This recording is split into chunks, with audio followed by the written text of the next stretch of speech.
What if I told you that almost everything you think you know about the Library of Alexandria is completely wrong?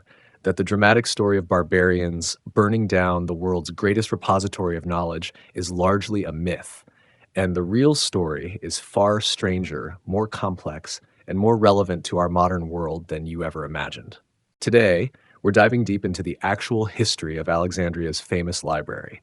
Not the Hollywood version, not the oversimplified tale you learned in school, but the messy, fascinating, and surprisingly controversial truth that scholars have pieced together from ancient sources.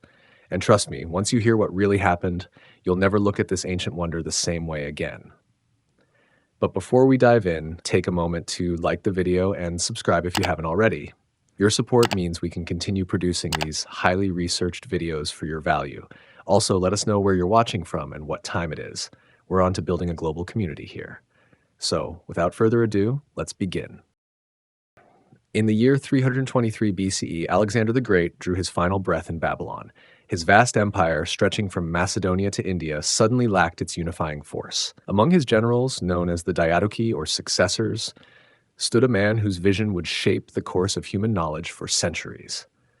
Ptolemy, son of Lagus, had fought alongside Alexander for over a decade. He had witnessed the conquest of Egypt, where Alexander founded a city bearing his name on the Mediterranean coast.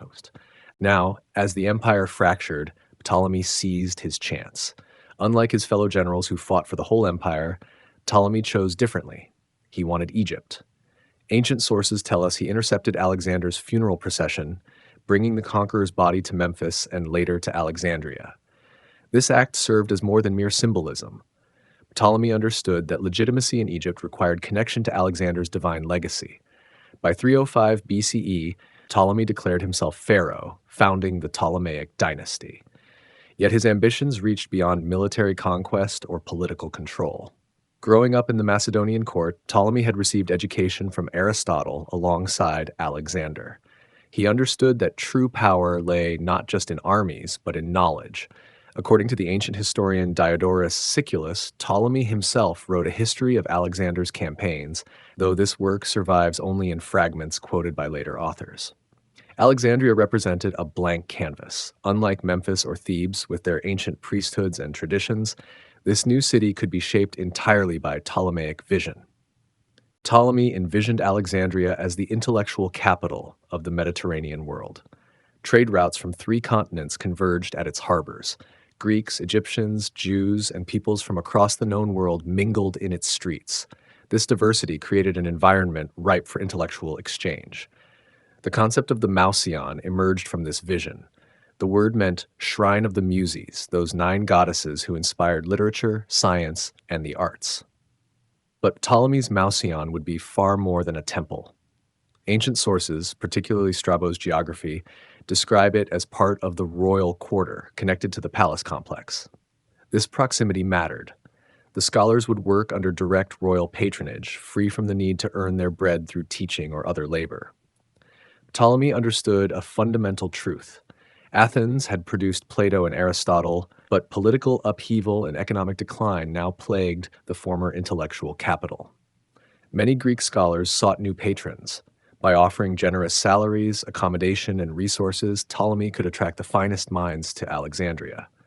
The biographer Diogenes Laertius records how philosophers and scientists began arriving, drawn by promises of support for their research. The idea of collecting books systematically also took root under Ptolemy first. While private libraries existed in Athens and other Greek cities, Ptolemy conceived something unprecedented in scale. Every work of Greek literature, every treatise on medicine or mathematics, every historical account would find its home in Alexandria. Vitruvius, the Roman architect, credits Ptolemy with beginning the establishment of the library with infinite zeal and care. Yet Ptolemy's vision extended beyond mere collection. He wanted Alexandria to produce new knowledge, not just preserve the old.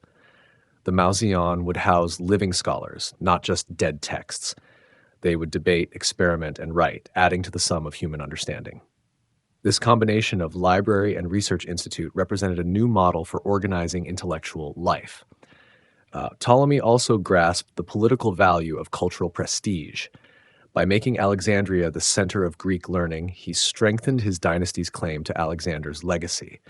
The Macedonian conquerors could present themselves as protectors and patrons of Hellenic civilization, earning legitimacy among both Greek settlers and educated Egyptians. The priest Manetho, who wrote his History of Egypt in Greek during this period, exemplifies this cultural synthesis. Financial resources made this vision possible. Egypt's agricultural wealth, based on the Nile's reliable floods, generated enormous surpluses. The Ptolemaic administration, building on earlier Egyptian practices, efficiently collected taxes in grain and precious metals.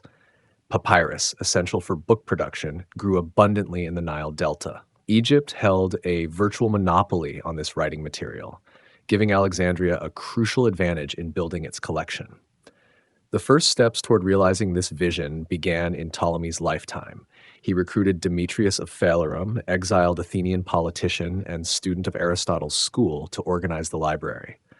Demetrius brought both practical experience in governance and deep connections to the Greek intellectual world.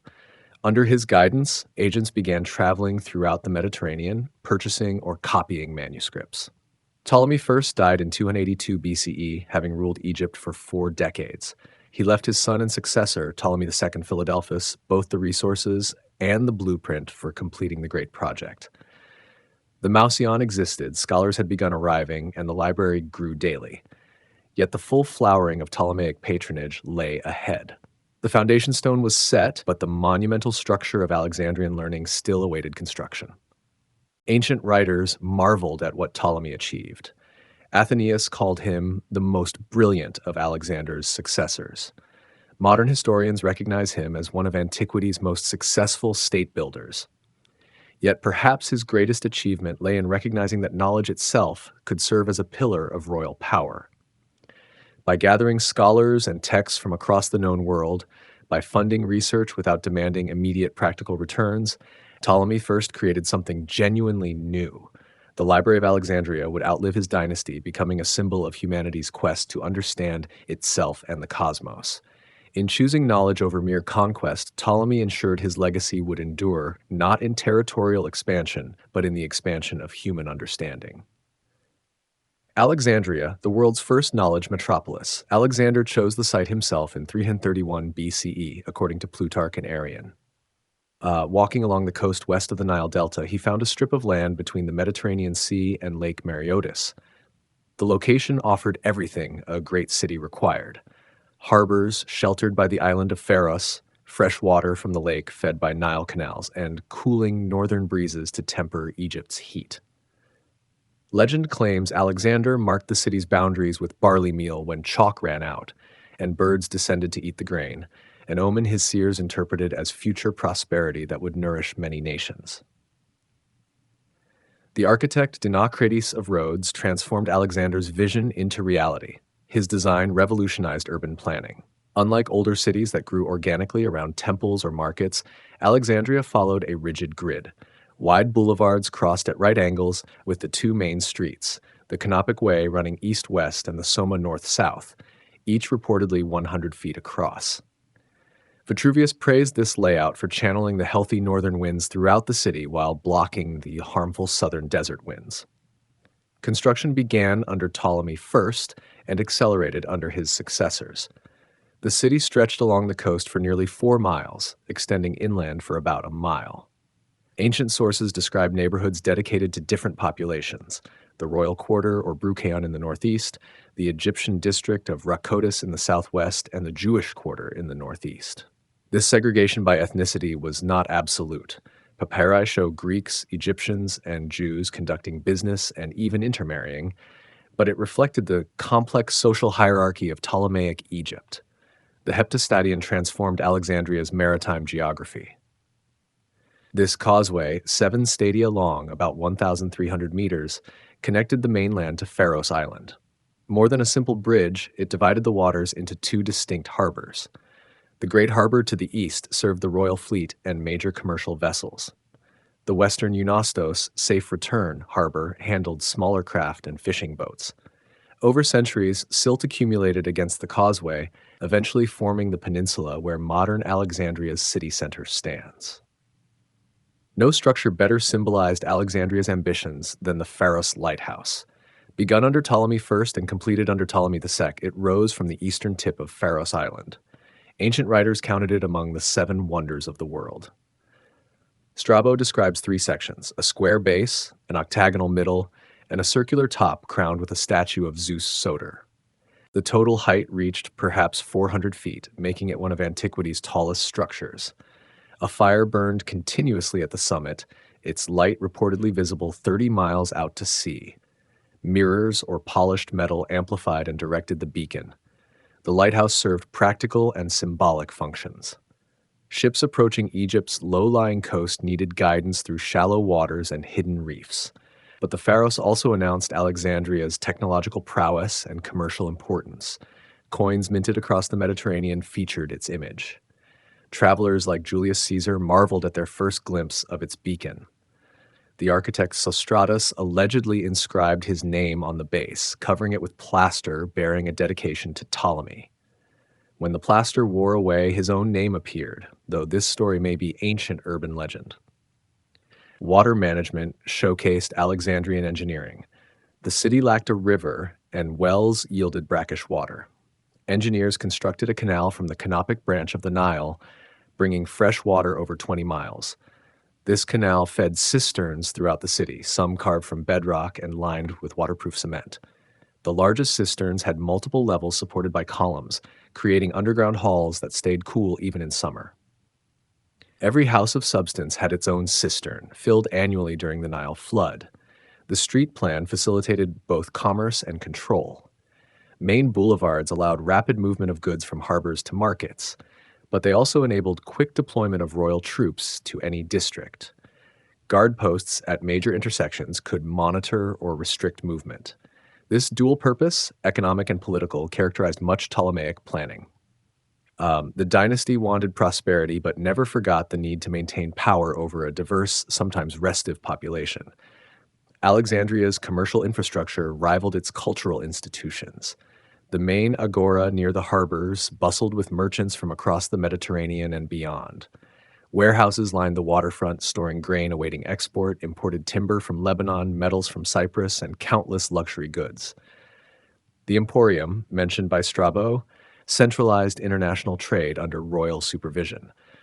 Custom houses collected duties that enriched the royal treasury while monitoring what entered and left the kingdom.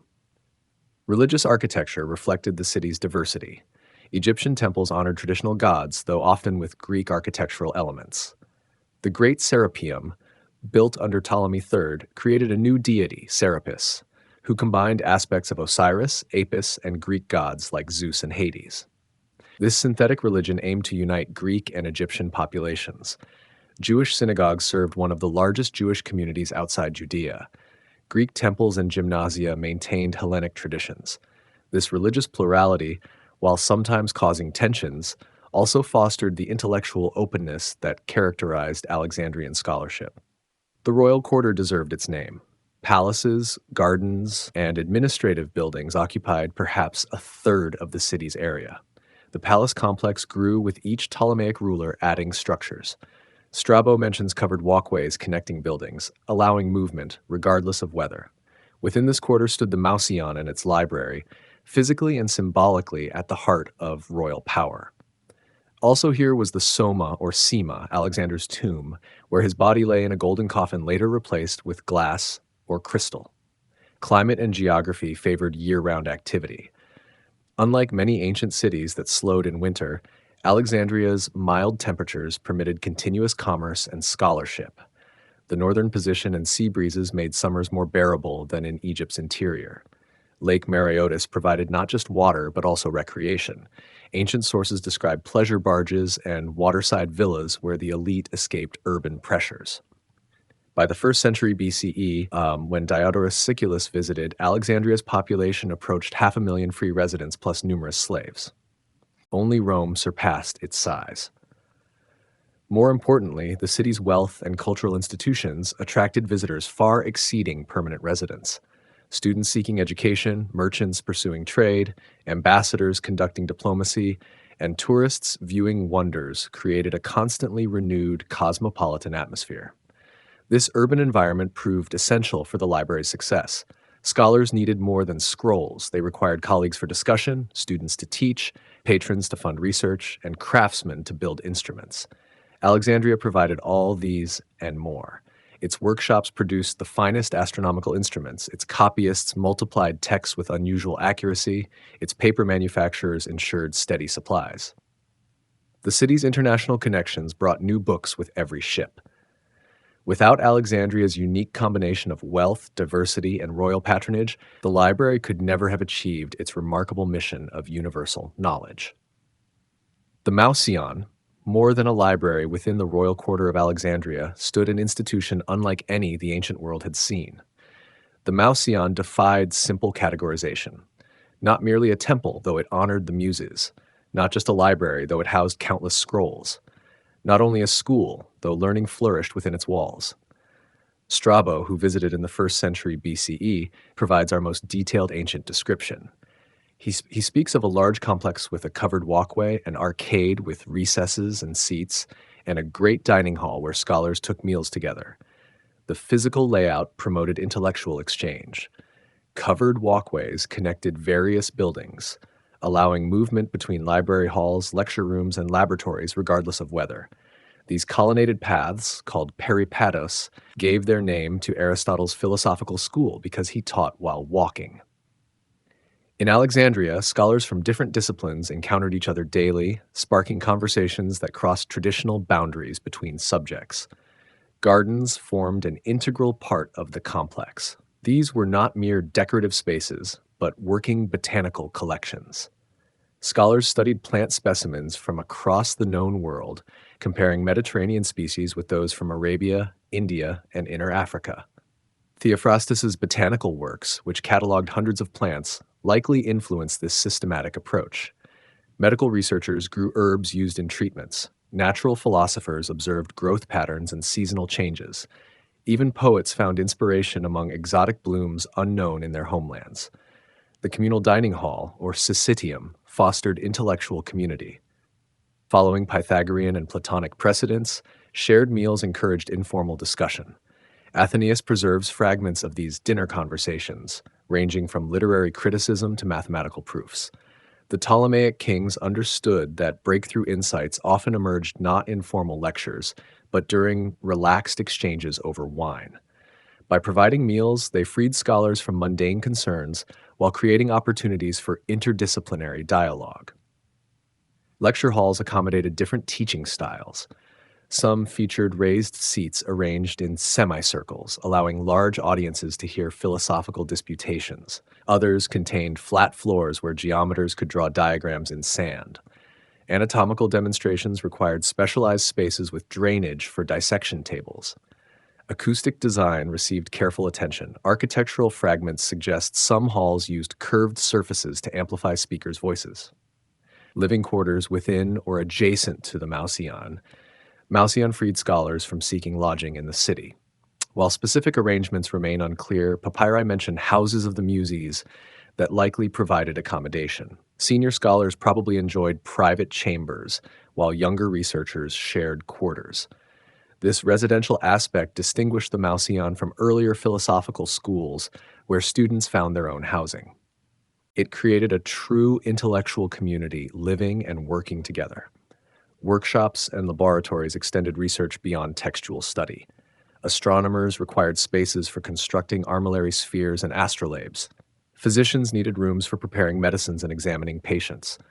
Engineers built models of siege engines and water-lifting devices. The famous mechanical devices of Ctesibius and Hero of Alexandria, including water clocks, automated figures, and steam-powered toys, emerged from these workshops. Such practical spaces challenged the stereotype of ancient philosophers as purely theoretical thinkers. The observatory deserves special mention. While its exact form remains debated, astronomical work clearly occurred at the Mouseion.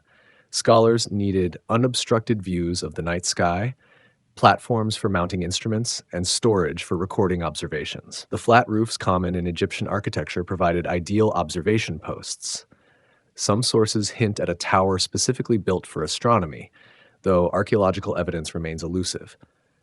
Here, Aristarchus observed stellar parallax, Hipparchus discovered precession of the equinoxes, and Ptolemy compiled the star catalog that guided navigation for over 1,000 years. Administrative structures supported this scholarly paradise. A priest of the Muses nominally headed the institution, appointed by the king, but practical management required additional officials. Librarians oversaw the book collection, accountants managed salaries and expenses, secretaries handled correspondence with book dealers and foreign scholars, guards protected valuable manuscripts, maintenance staff kept buildings clean and gardens watered.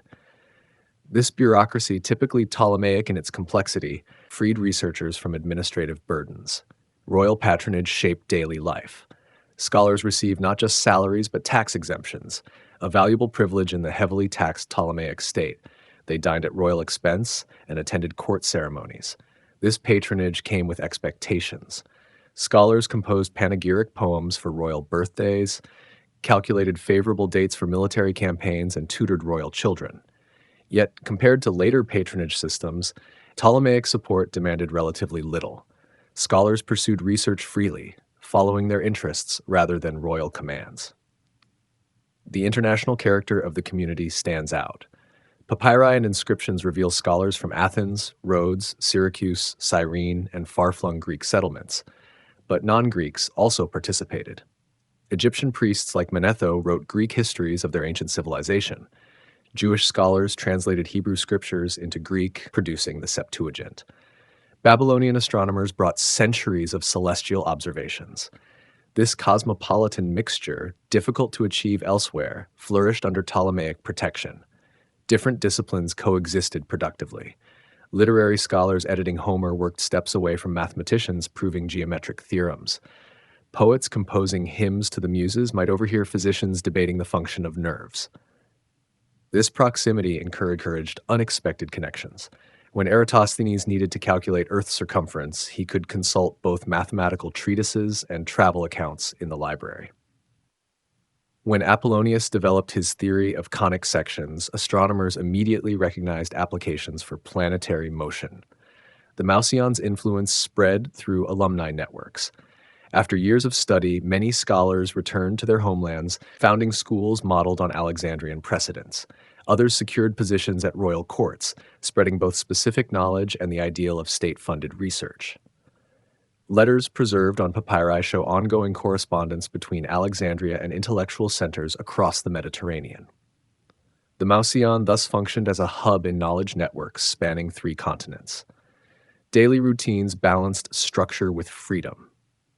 Mornings might begin with private study, consulting manuscripts in the library. Midday brought communal dining and informal discussion. Afternoons featured lectures or experimental work. Evenings allowed for writing or small group conversations. Religious observances punctuated this schedule. Sacrifices to the Muses on festival days, participation in royal ceremonies, acknowledgement of Egyptian sacred calendars. Yet no rigid timetable constrained mature scholars who pursued research at their own pace. This institutional model proved remarkably durable. When political crises disrupted Alexandria, the Mouseion endured. When fires damaged parts of the library, the research community rebuilt.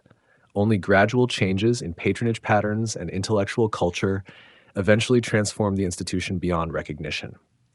For over 6 centuries, the Mouseion demonstrated that sustained support for disinterested research could produce extraordinary results. Its combination of resources, freedom, and community created an environment where human knowledge expanded at unprecedented rates. Later attempts to recreate this magic, from Baghdad's Beit al-Hikmah to modern research universities, still chase the ideal embodied in that shrine of the Muses by the Mediterranean shore. The first librarians, Demetrius of Phalerum to Zenodotus. The story of the library's leadership begins with a political exile. Demetrius of Phalerum had ruled Athens for a decade under Macedonian protection, implementing laws influenced by Aristotelian philosophy. When his patron fell from power in 307 BCE, Demetrius fled. Like many displaced Greek intellectuals, he found refuge at the Ptolemaic court. His combination of practical administrative experience and philosophical training made him ideal for Ptolemy I's ambitious project. Ancient sources credit Demetrius with organizing the initial book collection, though he never held the title of head librarian. Aristocratic birth and former political power may have made such a position beneath his dignity. Instead, he served as advisor on cultural affairs, drawing on connections throughout the Greek world. Letters attributed to him discuss purchasing entire libraries from cash-strapped aristocrats and negotiating with other cities for copying privileges. His Aristotelian background shaped acquisition priorities, not just poetry and drama, but natural philosophy, medicine, and foreign histories. Demetrius possessed unusual qualifications. As a student of Theophrastus, Aristotle's successor, he knew the Lyceum's library intimately. This collection, bequeathed by Aristotle to Theophrastus, represented the most comprehensive philosophical library then existing. Demetrius understood its organization and could recreate similar systems in Alexandria. His decade governing Athens provided practical experience managing large projects and cultural institutions. His own writings, ranging from philosophy to literary criticism, demonstrated the broad learning Ptolemy sought. Yet Demetrius's position proved precarious. Ptolemy first favored him, but the succession brought complications. The aging king considered bypassing his son Ptolemy II in favor of another heir. Demetrius supported this plan, earning the crown prince's enmity. When Ptolemy II assumed power in 282 BCE, Demetrius lost all influence. Some sources claim imprisonment, others report exile to the countryside where an asp's bite ended his life, perhaps too conveniently symbolic for historical truth. His fall demonstrated that even intellectual positions depended on royal politics. Zenodotus of Ephesus emerged as the first official head librarian under Ptolemy II. His background differed markedly from his predecessors. No aristocrat or philosopher, Zenodotus built his reputation as a grammaticos, a scholar of language and literature.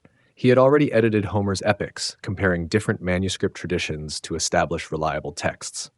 This technical expertise in handling texts rather than broad philosophical culture qualified him for leadership as the library entered its scholarly maturity. The appointment of Zenodotus marked a shift from acquisition to organization. Under Demetrius, agents had gathered scrolls enthusiastically but unsystematically. Thousands of papyrus rolls filled storage rooms with minimal cataloging. Zenodotus faced the monumental task of creating order from this chaos. He developed classification systems, grouping works by author and genre, epic poetry separated from lyric, historical works from philosophical treatises. Within categories, alphabetical arrangements began replacing random placement.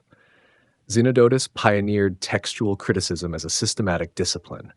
Earlier scholars had noted variations between manuscripts, but he developed consistent methods for evaluation. When confronting different versions of a Homeric line, he compared manuscript ages, considered geographic origins, and evaluated internal consistency. His editions of the Iliad and Odyssey introduced critical signs, marking spurious lines with obolos, horizontal lines, and noting uncertainties with asterisks. These symbols, refined by successors, remain standard in modern textual editing. His editorial decisions proved controversial even in antiquity. Zenodotus removed lines he considered interpolations, sometimes eliminating passages beloved by readers. He changed words that seemed archaic or inappropriate, modernizing Homer for contemporary audiences.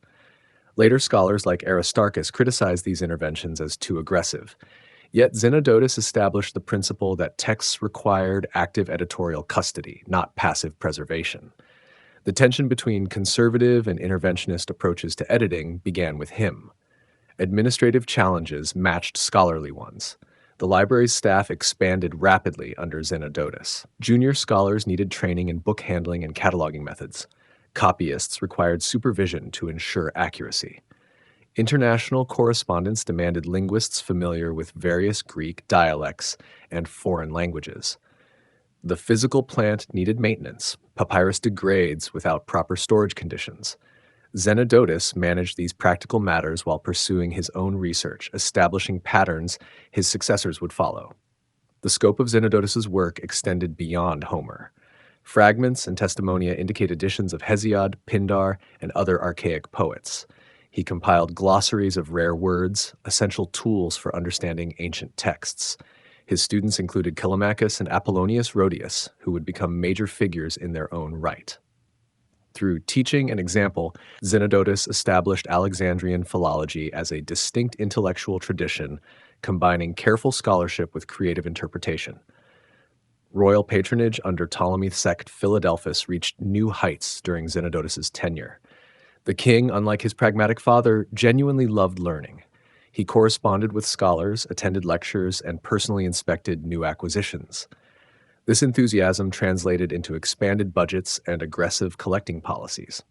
Zenodotus could request any manuscript for library, backed by royal authority and wealth. The combination of scholarly leadership and enlightened patronage created optimal conditions for the library's growth. Zenodotus also began the tradition of librarians as creative writers. His own poetry, mostly lost, apparently displayed the learning and elusiveness that would characterize Alexandrian verse.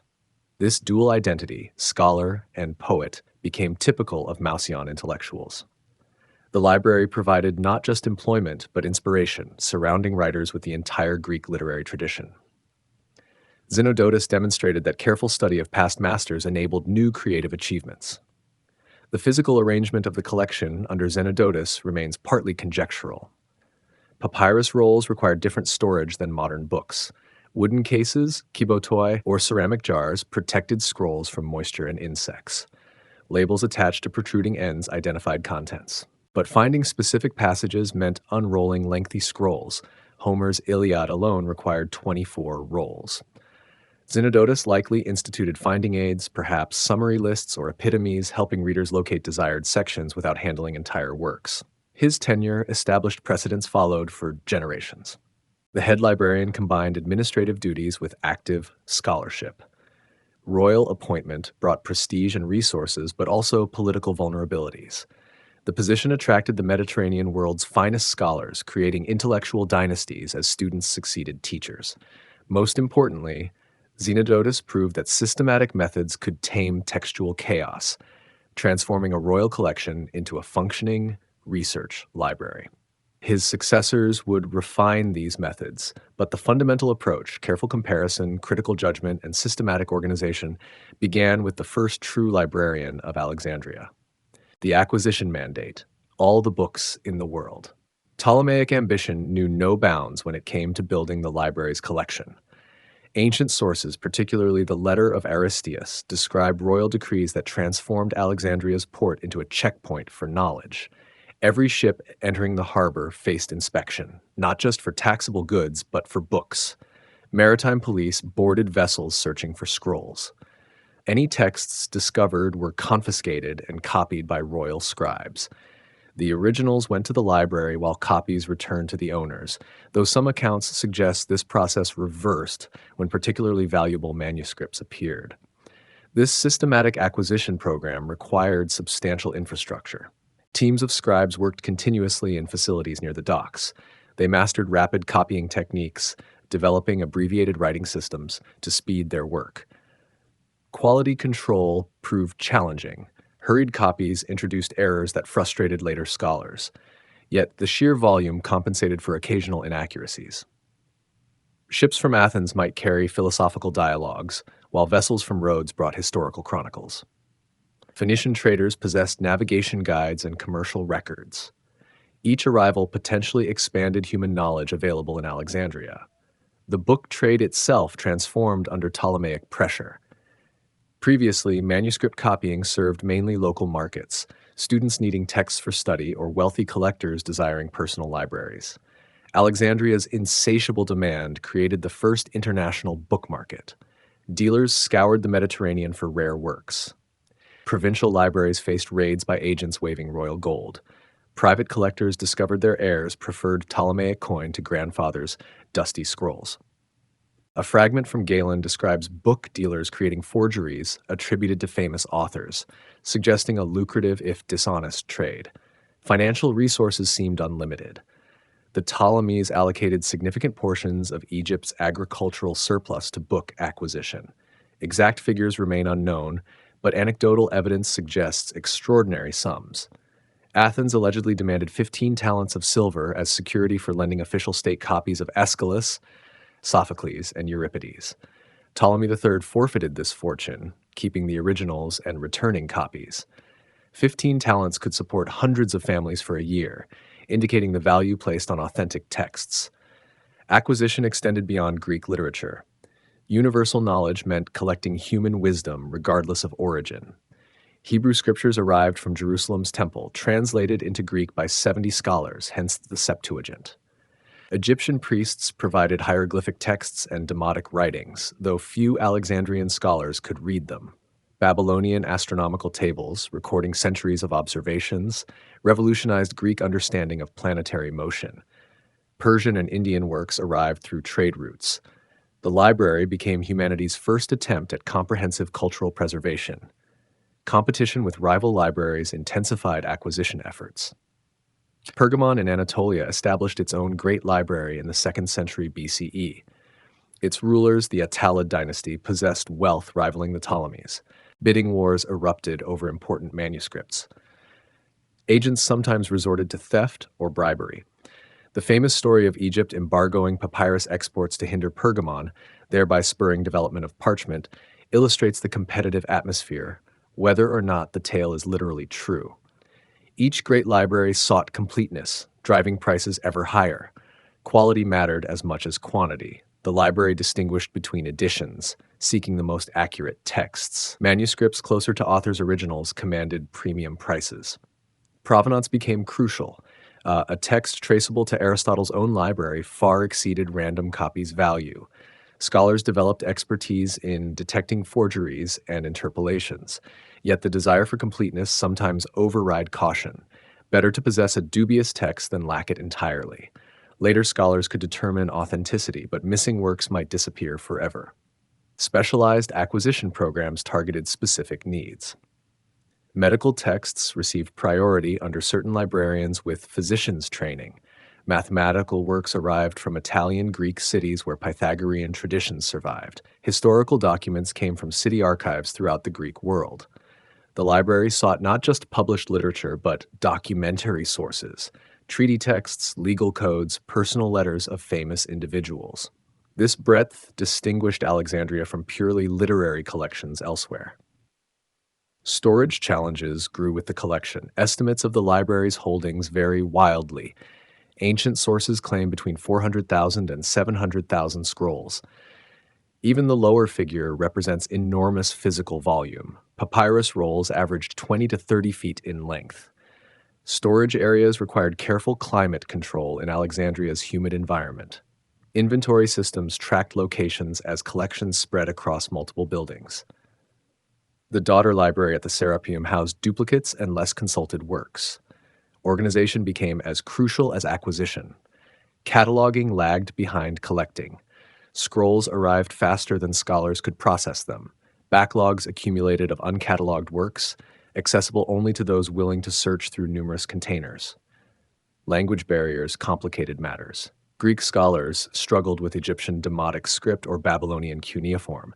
Some acquisitions likely remained unread for generations, awaiting qualified specialists. Yet the principle remained, better to preserve now and understand later than lose knowledge forever. The human network supporting acquisition stretched across the known world.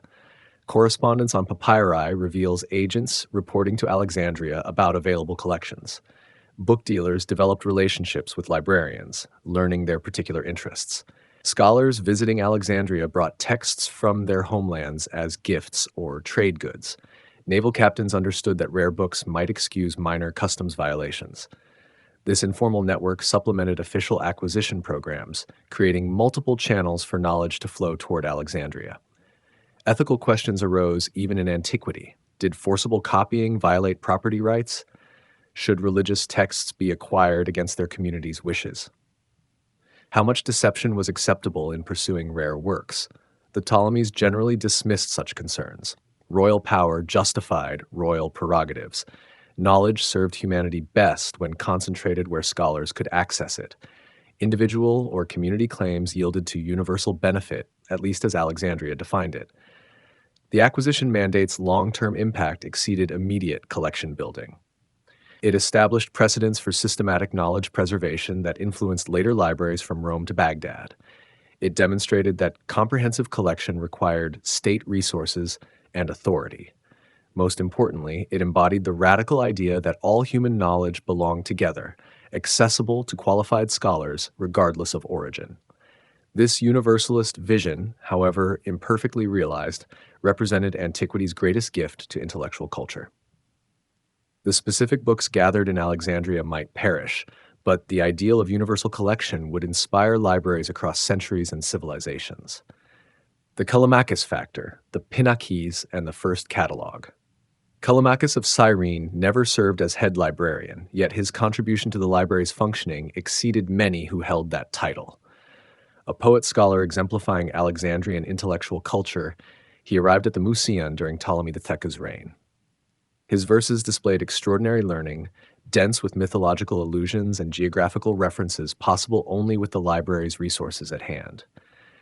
But poetry, however accomplished, was not his greatest legacy. The Pinakes, his monumental bibliographic catalog, revolutionized how humanity organizes knowledge. The challenge Callimachus faced was staggering. Hundreds of thousands of scrolls filled storage areas, gathered through decades of aggressive acquisition.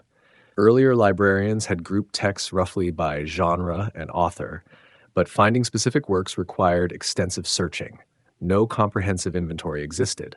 Scholars might spend days hunting for a particular treatise, unsure if the library even possessed it. Knowledge accumulated uselessly without systems for access. Callimachus understood that a great library needed more than books. It required maps to navigate its intellectual treasures. The Pinakes, meaning tablets or lists, represented history's first systematic library catalog. Originally extending to 120 books, papyrus rolls themselves, this work attempted to record every Greek author and their writings. Callimachus organized entries by literary categories: epic and lyric poetry, tragedy and comedy, history, oratory, philosophy, medicine, and miscellaneous works. Within categories, authors appeared alphabetically. This classification scheme, refined over centuries, still influences modern library organization. Each entry provided more than bare titles. Callimachus included biographical information about authors when known, their birthplaces, teachers, and dates of activity. He recorded the opening lines of works, crucial for identification when titles varied or multiple works shared names. The length of texts appeared in line counts, helping readers estimate copying time and costs. For prolific authors, he subdivided their works thematically. Lost works known only through references received entries, preserving memory of vanished literature. The scholarly methodology behind the Pinakes proved as important as its contents.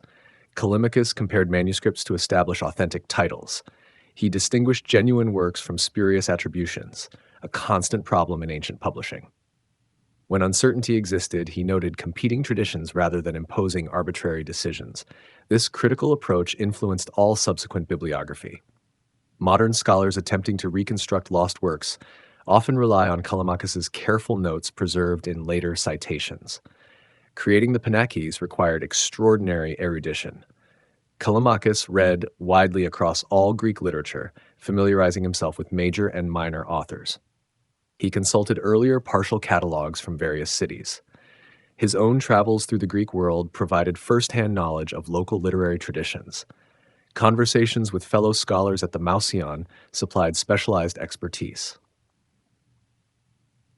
The breadth of knowledge displayed in the Pinakes explains why ancient writers considered Callimachus among the most learned men who ever lived. The physical format of the catalog reflected practical needs. Division into 120 books allowed consultation of specific sections without handling the entire work. Alphabetical arrangement within categories sped searches, though ancient Greek alphabetization differed from modern practice. Often only first letters determined order. Cross-references connected related entries. Summary versions probably existed for quick consultation. The Pinakes served simultaneously as scholarly reference work and practical finding aid. Beyond its immediate utility, the Pinakes shaped literary history itself. By establishing canons of authors within each genre, Callimachus influenced which writers later generations studied and preserved. His judgments about authenticity affected textual transmission. Authors included in the Pinakes gained scholarly attention. Those omitted risked oblivion. This canonizing effect, probably unintended, demonstrates how bibliographic tools shape cultural memory. We know Greek literature partly through Callimachus's organizational decisions. The catalog's influence extended throughout the ancient world. Other libraries created their own versions, adapting Callimachus's categories to local collections. Roman scholars like Varro followed his methodologies when organizing Latin literature. Byzantine compilers preserved fragments of the Pinakies, recognizing its value for understanding lost works. Medieval Islamic bibliothecographers acknowledged debts to Alexandrian predecessors. The basic principle, systematic, critical cataloging of written knowledge, became standard library practice. Callimachus's other scholarly works complemented the Pinakies. His collection of wonders from throughout the world gathered geographical and ethnographical curiosities, demonstrating the universalist spirit animating Alexandrian scholarship. Studies on rivers, birds, and local nomenclature showed minute attention to detail characteristic of his method. These specialized works probably drew on the library's resources while contributing organized knowledge back to the collection. The scholar and the institution reinforced each other. His poetry illuminates the intellectual atmosphere surrounding catalog creation. Callimachus favored short, polished compositions over epic length. "Big book, big evil," he reportedly declared. This aesthetic preference for concision and refinement paralleled his bibliographic work's emphasis on accurate detail over comprehensive coverage. The same mind that crafted exquisite epigrams could parse complex questions of attribution and authenticity. In Callimachus, the artistic and scholarly temperaments achieved rare balance. Personal rivalries added drama to catalog compilation. Callimachus feuded bitterly with Apollonius of Rhodes, his student who later became head librarian. Their dispute, involving both poetic principles and scholarly methods, divided Alexandrian intellectuals. Some sources suggest disagreements over cataloging approaches contributed to their enmity. Did comprehensive coverage matter more than critical selection? Should canonical authors receive privileged treatment? These questions, still debated in modern libraries, first arose in personal conflicts at the Mouseion. The Pinakies did not survive antiquity intact, a bitter irony for a work dedicated to preserving literary memory. We know it through fragments quoted by later authors and Byzantine summaries. Yet its methodology lived on in every subsequent library catalog. The radical idea that all written knowledge could be systematically organized, that readers could discover what existed on any topic, that bibliography itself constituted a scholarly discipline. These concepts originated with Callimachus's monumental labor. Modern research libraries, with their online catalogs searchable by multiple fields, represent technological elaborations of principles Callimachus established. When scholars trace citations, verify attributions, or reconstruct transmission histories, they follow methodologies he pioneered.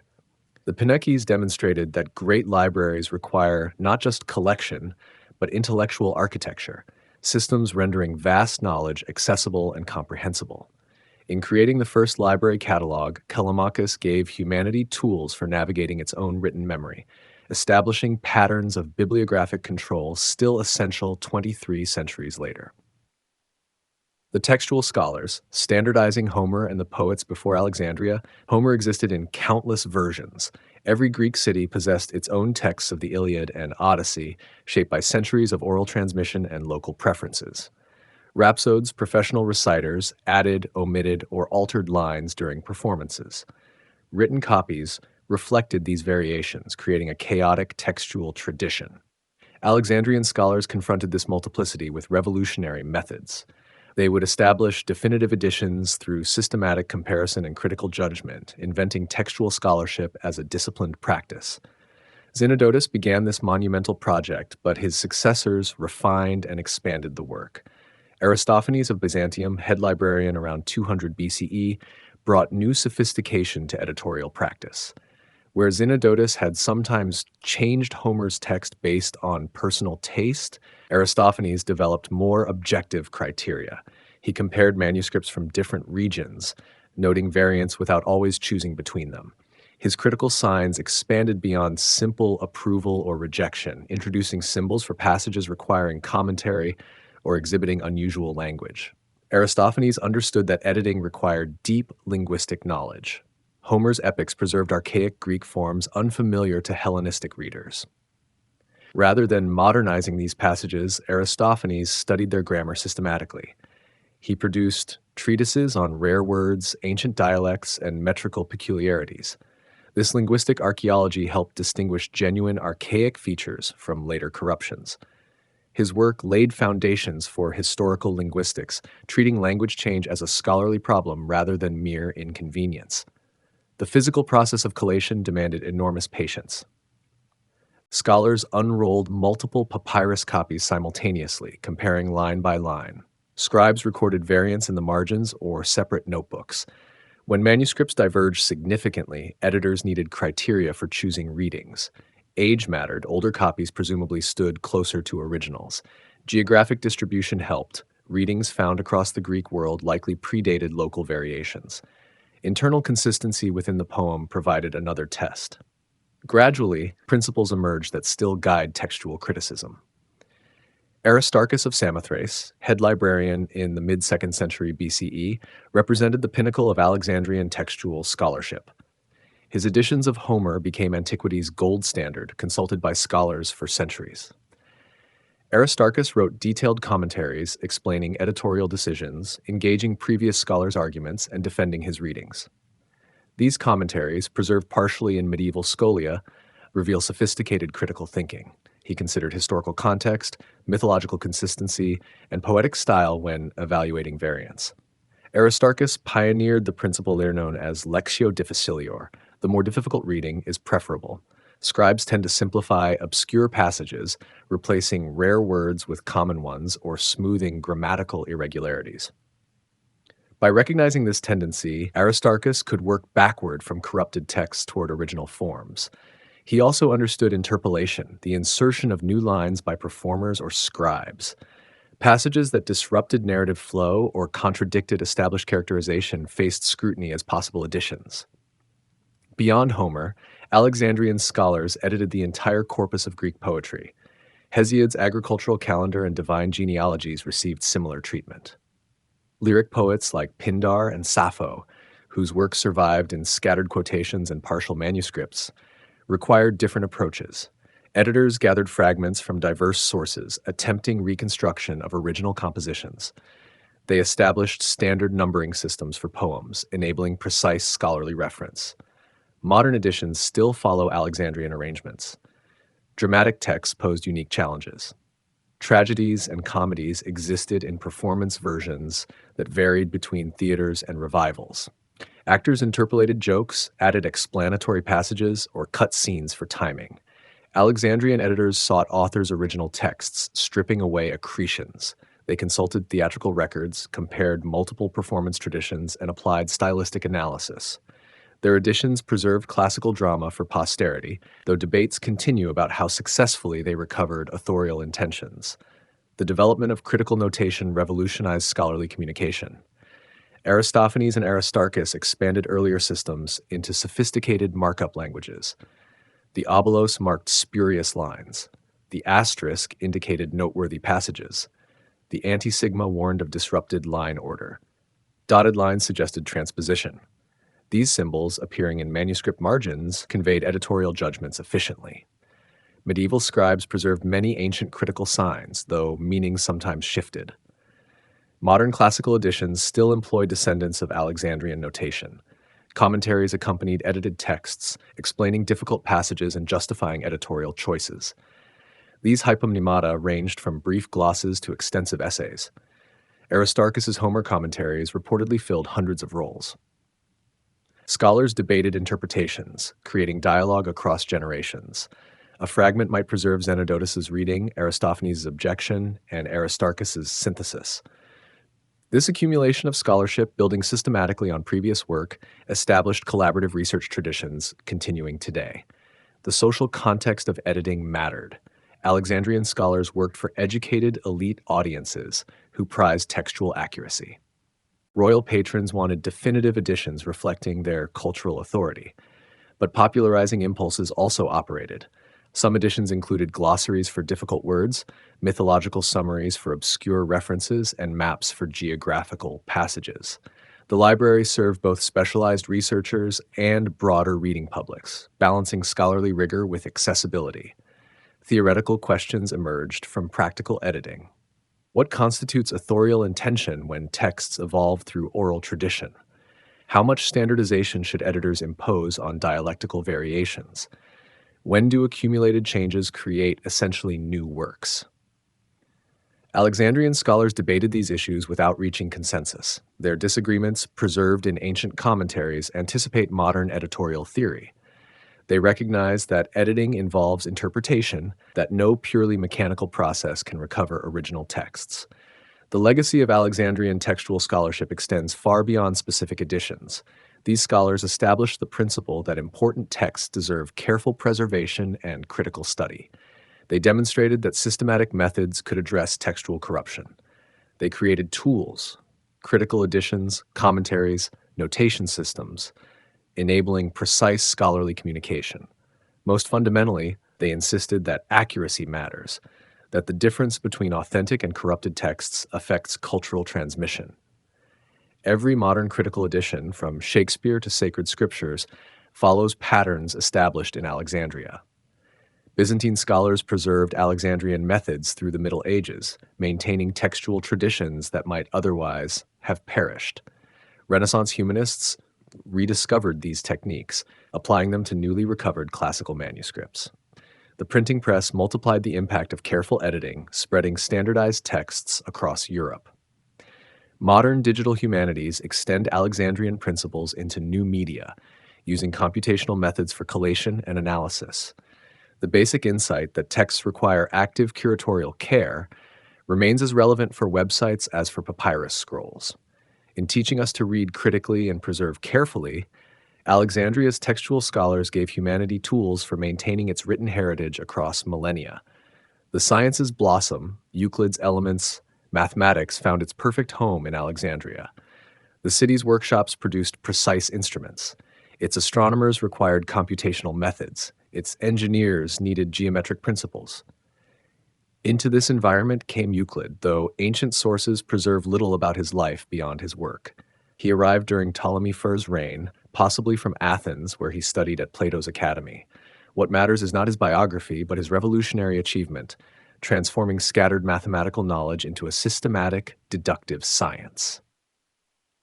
Before Euclid, geometric knowledge existed in fragments. Babylonians possessed practical rules for surveying and construction. Egyptians calculated areas and volumes for architectural projects. Greek thinkers like Thales and Pythagoras had discovered profound theorems, but no comprehensive system united these insights. Mathematical truths floated independently, lacking logical structure. Euclid recognized that geometry needed foundations, explicit assumptions from which all other truths could derive through rigorous proof. The Elements begins with definitions, postulates, and common notions. Definitions establish language. A point is that which has no part. Postulates state assumptions specific to geometry. To draw a straight line from any point to any point. Common notions express general logical principles. Things equal to the same thing are equal to each other. From these foundations, Euclid constructs an entire mathematical universe.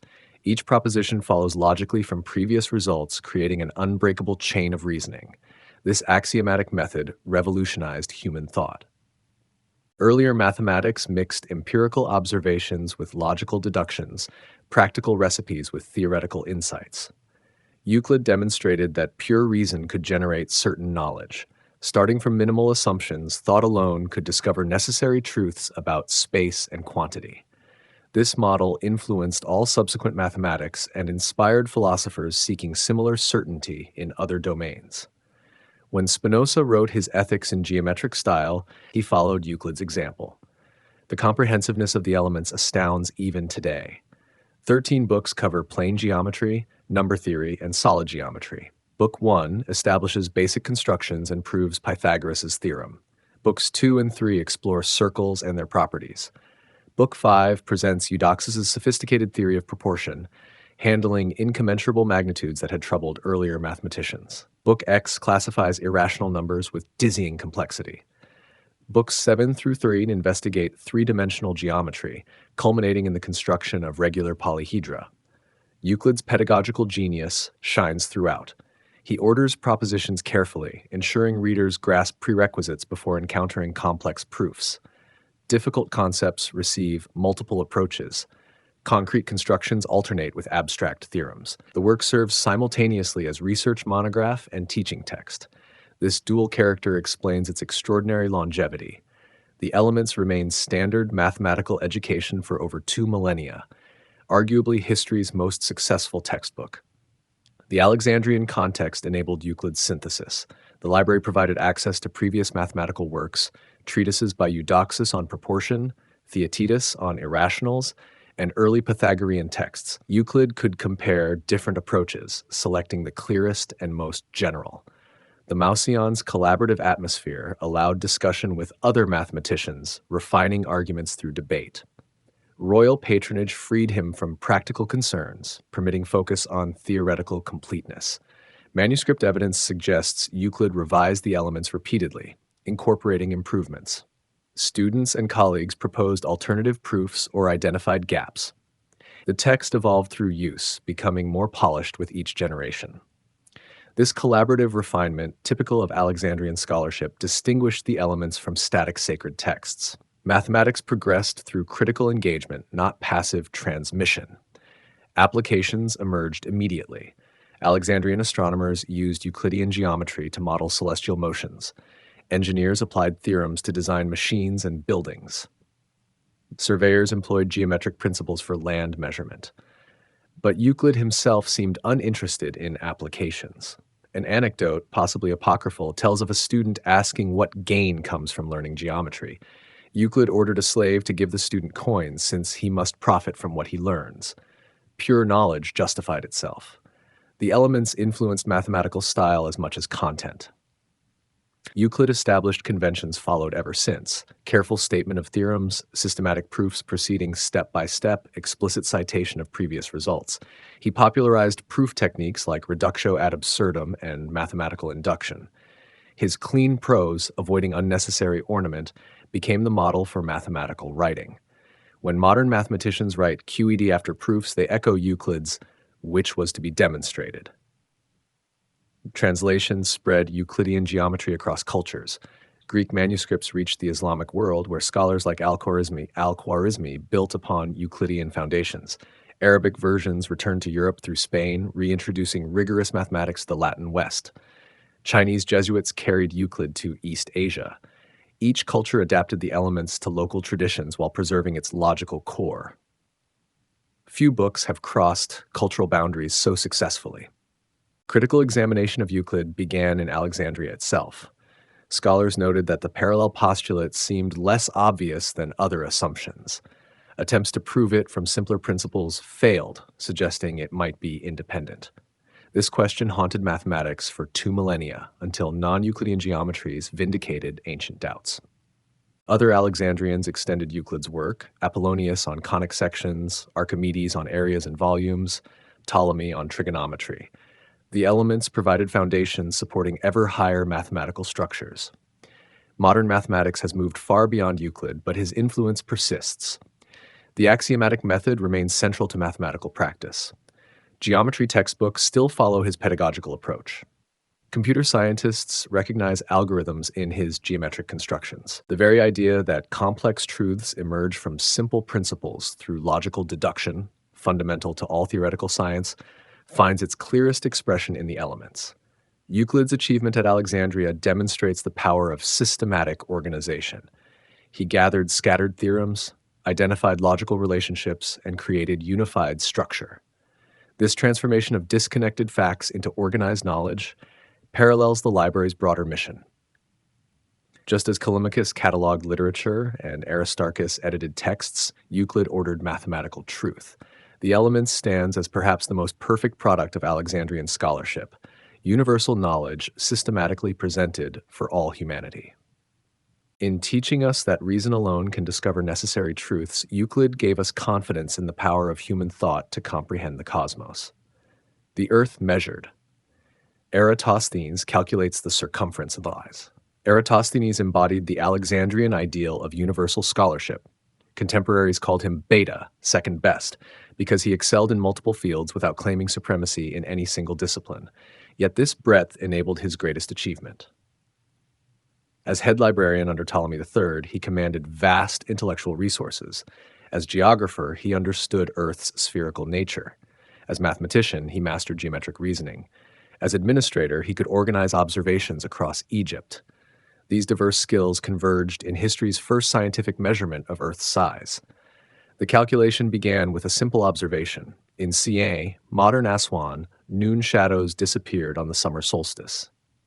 Vertical posts cast no shadows and sunlight reached the bottom of deep wells. This phenomenon, noted by travelers, indicated that Siam lay directly under the sun at that moment. But in Alexandria, roughly due north, vertical objects cast measurable shadows even at noon on the solstice. The sun's rays struck at an angle, not vertically. This difference puzzled casual observers but inspired Eratosthenes to quantitative investigation. Geometric reasoning transformed observation into measurement. If Earth were flat, the sun would strike all locations at identical angles. The varying shadows proved Earth's curvature. Moreover, the angular difference between Alexandria and Siam related directly to their separation along Earth's circumference. Eratosthenes measured the shadow angle in Alexandria, about 1/50th of a circle, or 7.2 degrees in modern terms. Therefore, the distance from Alexandria to Siam represented 1/50th of Earth's total circumference. Determining this distance posed practical challenges. Eratosthenes probably consulted official surveys, as the Ptolemaic administration maintained detailed records for taxation. Professional distance measurers called bimetis walked routes counting paces. Camel caravan times provided corroboration. The accepted distance was 5,000 stadia, though uncertainty exists about which stadium Eratosthenes used. Most scholars believe he employed the common Attic stadium of roughly 185 meters, yielding 925 kilometers between cities. Simple multiplication completed the calculation. If 5,000 stadia covered 1/50th of Earth's circumference, the total measured 250,000 stadia, about 46,250 kilometers using the Attic stadium.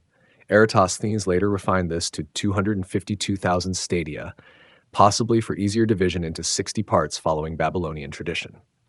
The modern value is approximately 40,000 kilometers, making Eratosthenes' estimate remarkably accurate given his methods. Even if he used a different stadium, his result fell within 20% of the true value. The intellectual framework matters as much as the numerical result. Eratosthenes assumed Earth's sphericity, accepted by educated Greeks since Pythagoras, but still debated in some quarters. He postulated that the sun's rays arrive parallel, reasonable given the sun's vast distance. He trusted that Siam and Alexandria shared the same meridian, approximately though not exactly true. These assumptions, each defensible but improvable, demonstrate scientific reasoning's power and limitations. Good approximations enable profound discoveries.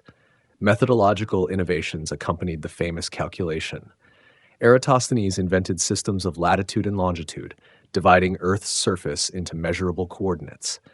He created the first scientific maps, improving upon earlier Greek cartography through mathematical projection. His three-book Geography, known through later excerpts, established mathematical geography as a discipline. Places became points in coordinate systems rather than vague locations in travelers' tales. The calculation's context within the Mouseion deserves emphasis. Eratosthenes accessed travel accounts from merchants and soldiers throughout the Ptolemaic realm. The library's collections included earlier geographic works and astronomical observations. He corresponded with scholars in distant cities, gathering data. The institutional support, financial, intellectual, and administrative, enabled an individual insight to become scientific achievement.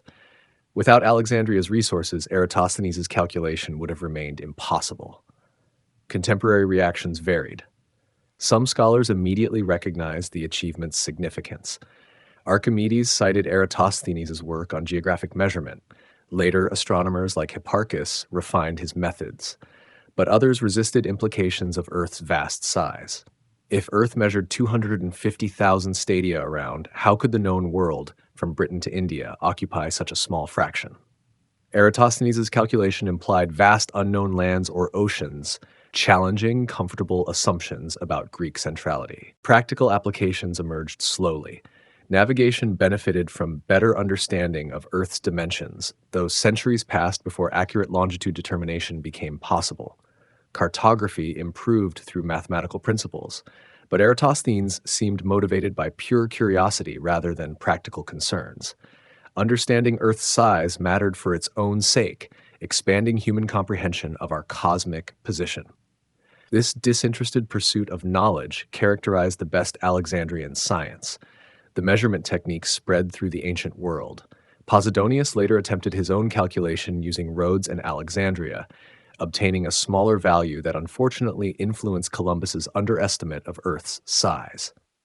Islamic astronomers repeated and refined geodetic measurements, confirming Eratosthenes' general accuracy. The method, comparing shadow angles at different latitudes, became standard practice for measuring Earth until modern satellite technology. Eratosthenes' broader scholarly work illuminated his geographic interests. His Chronographia established scientific chronology, dating historical events systematically.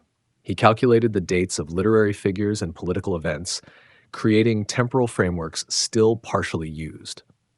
His poetry displayed mythological learning, while his mathematical works advanced number theory. This polymathic productivity exemplified Alexandrian scholarship at its height, specialists in universal knowledge. The Earth measurement stands as ancient science's crowning achievement. Using simple observations, basic geometry, and careful reasoning, Eratosthenes determined a fundamental cosmic parameter. No complex instruments, just shadows and distances. No advanced mathematics, just proportional reasoning. Yet the result expanded human horizons literally and figuratively. Earth became measurable, finite, comprehensible through reason. The vast sphere beneath our feet submitted to human calculation.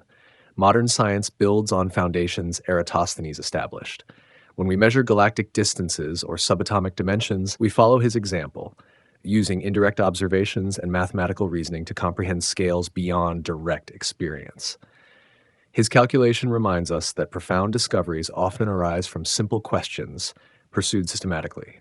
Why do shadows differ? Because Earth curves. How much? Let us measure and calculate. This transformation of curiosity into quantitative knowledge through available tools marks science at its best. In showing that careful thought could measure the world itself, Eratosthenes demonstrated reason's power to comprehend nature's grandest scales. The astronomer Aristarchus and the heliocentric theory. Imagine standing in Alexandria around 270 BCE. The harbor bustles, ships arrive daily with goods, ideas, scrolls. The Mouseion hums with debate. Among the scholars pacing its colonnades walks a man from Samos, an island in the Aegean. His name is Aristarchus. He gazes upward often, measuring, calculating. What he sees leads him to a thought so radical it won't find acceptance for nearly 2,000 years. Aristarchus arrives in Alexandria during its golden age of inquiry. The city draws minds hungry for answers. He brings training in mathematics and a deep fascination with the heavens. The ancient world knows the sky well. Farmers watch it. Sailors navigate by it. Priests track it. But understanding its mechanics, that remains elusive. The prevailing view, championed by Aristotle, places Earth at the center. The sun, moon, planets, and stars revolve around us in perfect circles. It feels right. We stand still. The heavens move. But Aristarchus questions this comfort. He begins with something simpler, measuring cosmic distances. His treatise on the sizes and distances of the sun and moon survives. The work shows impressive geometric reasoning. He observes the moon during its half phase, when it forms a right triangle with Earth and sun. By estimating the angle, he calculates ratios. His numbers aren't accurate by modern standards. Ancient instruments lack precision, but his method astounds. He concludes the sun sits much farther than the moon. Much larger, too. Perhaps 300 times Earth's size, he thinks. Actually, it's far bigger, but the implication strikes him hard. Why would something so vast orbit something so small? The logic troubles him. He considers another arrangement. What if Earth moves? What if we circle the sun? What if our planet spins on an axis, creating day and night? The idea overturns everything. It demands humility. It strips Earth of its central throne. We know Aristarchus proposed this heliocentric model from later sources. Archimedes mentions it in The Sand Reckoner, written a few decades later. Archimedes describes Aristarchus's hypothesis. The fixed stars and sun remain stationary. Earth revolves around the sun in a circle, and the sphere of stars lies so far away that Earth's orbit appears as a point by comparison. Plutarch, writing centuries later, also references it. But Aristarchus's original work outlining this theory? Lost. Gone. Perhaps it existed as a single scroll. Perhaps only lecture notes. Perhaps spoken arguments never fully written down. We cannot know. What we do know is the response. Rejection, mostly. A philosopher named Cleanthes, a Stoic, reportedly accused Aristarchus of impiety. Moving Earth from the center disturbed religious sensibilities. It contradicted common sense. If Earth spins, why don't we feel wind constantly? Why don't objects fly off? Why don't birds get left behind when they take flight? These questions seem simple, but without concepts like inertia and gravity, they present real obstacles. The astronomical community also resists. The geocentric model works well enough for predictions. It accounts for the wandering planets with complex systems of epicycles and deferents. Astronomers like Apollonius, working in Alexandria around the same time, refine these geometric tools. They achieve impressive accuracy in forecasting planetary positions. Why abandon a functional system for one that raises more questions than it answers? There's another problem. If Earth orbits the Sun, nearby stars should shift position against distant ones as our viewpoint changes, a phenomenon called stellar parallax. Ancient astronomers look for it. They find nothing. This absence argues against Earth's motion. Aristarchus counters brilliantly. The stars lie so far away that parallax becomes undetectable. He's right, but proving him right requires telescopes that won't exist for 18 centuries, so his theory fades. Not because scholars ignore it, but because evidence seems to contradict it and the alternative works adequately.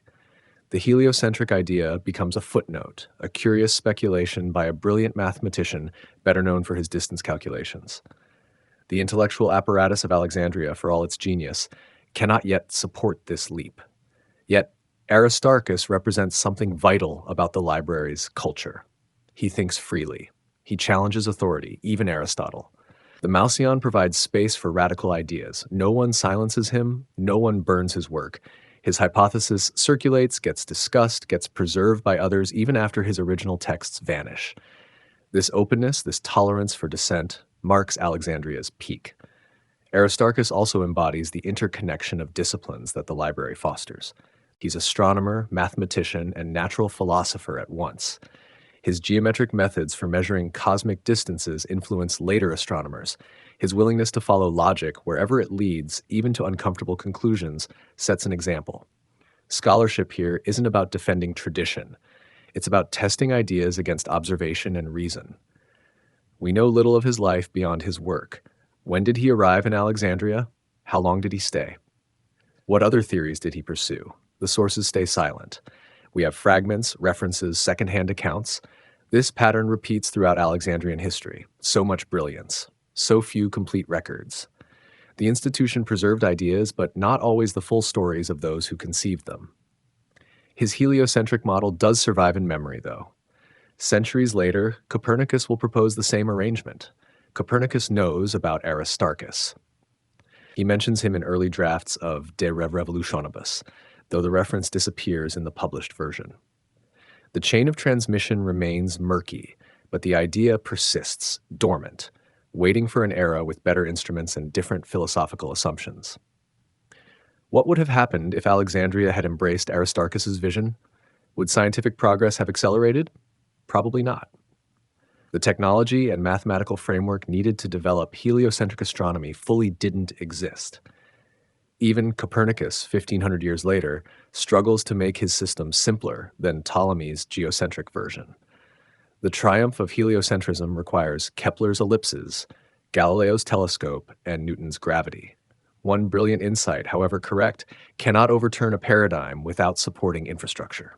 But Aristarchus's contribution matters beyond right or wrong. He demonstrates that human beings can question their most basic assumptions about reality. He shows that reason can lead us to conclusions that defy intuition and tradition. He proves that a scholar, working in a supportive environment with access to knowledge and colleagues, can peer beyond the visible and glimpse deeper truths. The Library of Alexandria made such work possible. It didn't guarantee success. It didn't ensure every theory would flourish. But it created conditions where Aristarchus could pursue questions others considered settled, where he could access earlier astronomical observations, mathematical techniques, philosophical debates, where he could teach students and discuss ideas with peers like Eratosthenes and Apollonius, where intellectual ambition found patronage and protection. His story also reminds us what gets lost. We have one surviving treatise. Everything else, calculations, observations, arguments, refinements, exists only in fragments quoted by others or not at all. How many other Alexandrian scholars proposed revolutionary ideas that vanished entirely? How many experiments were conducted, theorems proven, hypotheses tested, leaving no trace? The library preserved much, but not everything. Not nearly everything. Aristarchus of Samos, the astronomer who moved Earth from the center, stands as both triumph and tragedy. Triumph because he saw truly. Tragedy because his truth came too soon to a world not ready to receive it. His work endures as testimony to human ingenuity and to the fragility of knowledge itself. The poet-scientist, Apollonius and the Conics. Around 240 BCE, a young man from Perga, a city in what we now call southern Turkey, arrives in Alexandria. His name is Apollonius. He comes to study, to learn from the great geometers of the Mouseion. What he produces during his years there will define a branch of mathematics for millennia. Apollonius enters a world already rich in geometric knowledge. Euclid's Elements has established the foundations. Archimedes, though based in Syracuse, maintains contact with Alexandrian scholars, pushing mathematics toward practical applications and theoretical limits. But gaps remain. One particular set of curves generated by slicing through a cone has puzzled mathematicians. These shapes appear in architecture, optics, astronomy, yet no one has systematically explored their properties. Apollonius takes this as his project. He spends years on it. The result is a monumental work called Conics, originally 8 books, though the last book survives only in Arabic translation. The treatise doesn't simply describe these curves. It creates an entire theoretical framework, introduces precise definitions, proves hundreds of theorems, and establishes the vocabulary we still use today. Before Apollonius, mathematicians studied these curves by cutting cones at specific angles. They recognized 3 types, but used awkward names and limited understanding. Apollonius revolutionizes the field. He shows that all 3 curves, which he names the parabola, ellipse, and hyperbola, can be generated from any cone by varying the cutting plane's angle. The cone's specific angle doesn't matter. What matters is the relationship between the cutting plane and the cone's side. The parabola, he names it from the Greek parabole, meaning application or comparison. The term refers to a geometric operation where you apply an area. The curve itself has a distinctive property. Any point on it sits equidistant from a fixed point, the focus, and a fixed line, the directrix. Apollonius proves this. He explores how parabolas reflect light, a property that won't find practical use until telescope mirrors and satellite dishes 2,000 years later. The ellipse, from ellipsis, meaning deficiency. Again, the name references a geometric operation. The curve has 2 foci. The sum of distances from any point on the ellipse to both foci remains constant. Apollonius doesn't know that planets trace ellipses. Kepler will discover that in the 17th century, but Apollonius provides the mathematics that makes Kepler's astronomy possible. He maps the ellipse's properties with such thoroughness that later astronomers need only apply his theorems. The hyperbola, from hyperbole, meaning excess. This curve has 2 branches, opening infinitely. The difference between distances from any point to 2 foci stays constant. Apollonius investigates asymptotes, lines the hyperbola approaches but never touches. He proves their existence and properties using pure geometric reasoning, no algebra, no coordinates. The elegance astounds. His work goes beyond naming and defining. He proves that conic sections have surprising relationships. He shows how to construct them with compass and straight edge. He explores tangent lines, finding the exact point where a straight line touches a curve without crossing it. He investigates normals, lines perpendicular to tangents. He examines how these curves relate to circles and to each other. The conics also demonstrates problem-solving methods that become foundational. Apollonius develops techniques for analysis and synthesis. He shows how to work backward from a solution to discover the path toward it. He proves theorems about maxima and minima on these curves. He explores three-dimensional properties, considering how conic sections exist in space, not just on flat surfaces. Why does this matter? Because mathematics builds on itself. Apollonius creates tools that later mathematicians will use for problems he never imagined. Descartes will develop analytic geometry partly by reconsidering conic sections with algebraic equations. Newton will use ellipses to describe planetary motion. Engineers will use parabolas to design arches and trajectories. Hyperbolas will describe paths of comets and particles. But Apollonius himself pursues pure knowledge. The Mouseion supports this. He doesn't need to justify his research with practical applications. He doesn't seek patronage by promising military advantages or architectural innovations.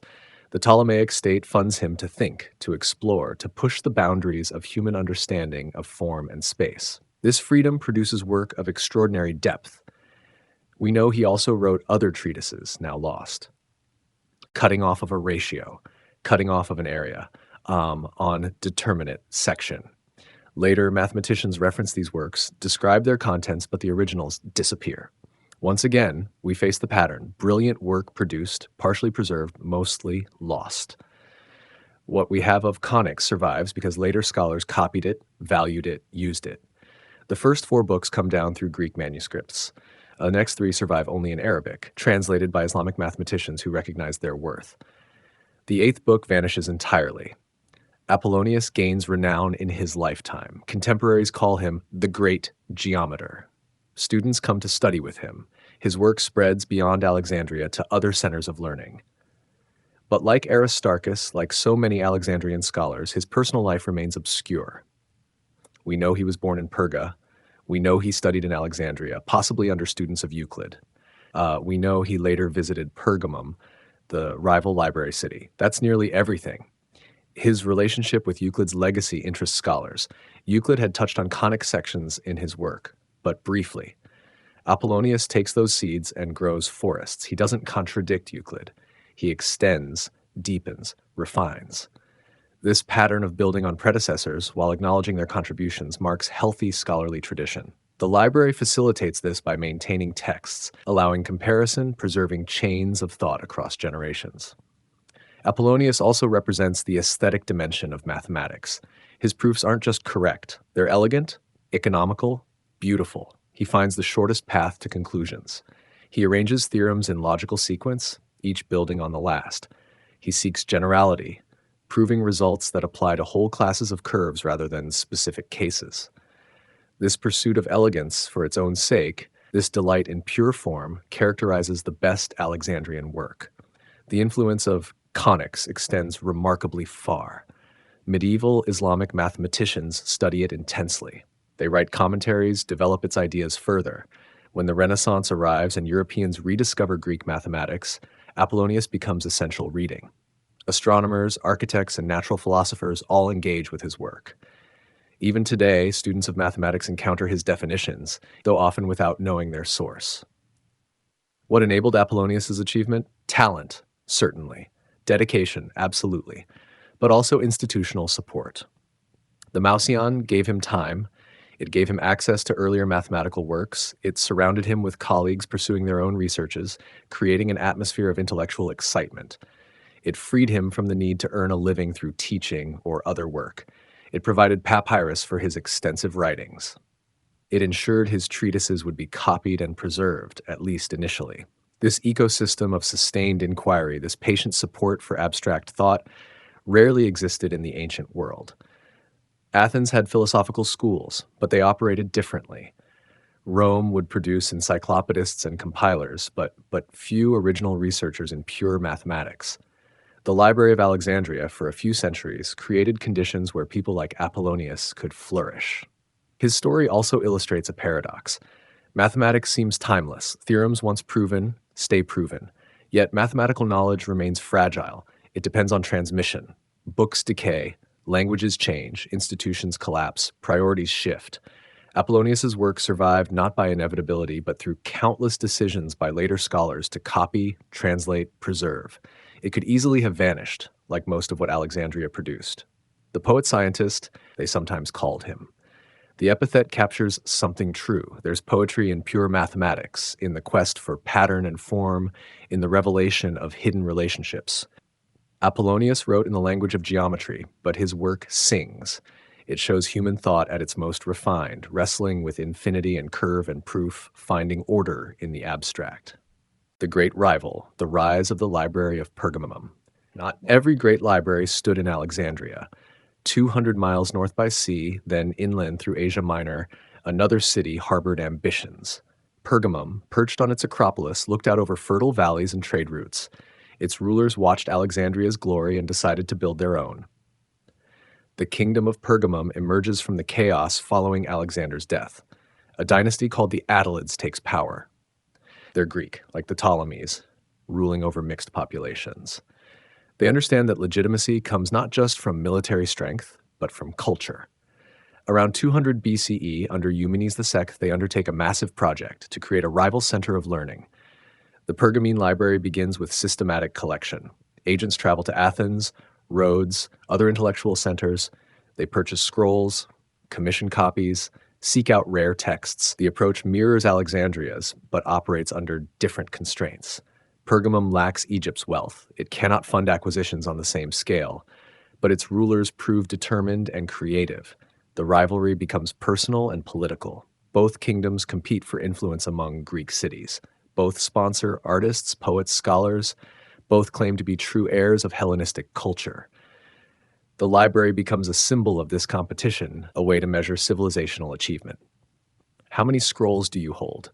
Which scholars work in your halls? Whose collection proves more comprehensive? A famous story emerges from this rivalry, though historians debate its accuracy. According to later sources, Ptolemy Futh, worried about Pergamum's growing library, bans papyrus exports to Asia Minor. The move aims to cripple his rival's book production. Pergamum cannot expand its collection without papyrus for new scrolls. But the Pergamese adapt brilliantly. They develop an alternative writing material, treated animal skins. The process isn't entirely new. People had written on leather before, but Pergamum refines the technique, creating a superior product.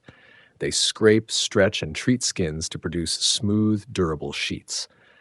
The material becomes known as Charta Pergamena, Pergamene paper, which eventually gives us the word parchment. How much truth lies in this tale? Scholars remain uncertain. The story appears in Pliny the Elder's Natural History, written centuries later. He might be repeating legend rather than fact. Parchment probably developed gradually, not as a sudden response to embargo. The timeline feels suspicious. But true or not, the story reveals how contemporaries understood the libraries, as rivals locked in competition, willing to use economic warfare. What we know for certain is that Pergamum's library grew substantial. Ancient sources credit it with 200,000 volumes, making it second only to Alexandria. The collection focused heavily on Greek literature and philosophy. Pergamum became particularly known for its manuscripts of Aristotle. The city attracted grammarians and literary scholars, creating its own school of textual criticism. The physical library occupied the Acropolis, integrated with the great altar of Zeus and the temple complex. Archaeology has revealed the ruins: storage rooms lined with shelves, reading rooms with natural light, a layout designed for scholarly work. Unlike Alexandria's Mouseion, Pergamum didn't create a comprehensive research institute. It focused more narrowly on preserving and studying texts, especially older Greek works. The rivalry produced benefits. Competition spurred both libraries to improve. It created a market for rare texts, encouraging preservation. It provided scholars with options. If one library couldn't accommodate your research, perhaps the other could. Some scholars moved between the cities, carrying knowledge and methods. The flow of ideas increased, but the rivalry also created tensions. Both kingdoms sought exclusive access to certain texts. Both tried to recruit the same scholars. Both claimed superiority in editing and preserving classical works. Scholarly debates about textual variants could become proxy battles for political supremacy. The Alexandrian approach to Homer versus the Pergamene approach, these arguments mattered beyond philology. Pergamum developed distinctive scholarly traditions. Its grammarians favored different interpretations than Alexandria's. They argued about accent marks, word meanings, author attributions. The debates could get heated. We have fragments of polemical texts where scholars from one city attack the conclusions of rivals from the other.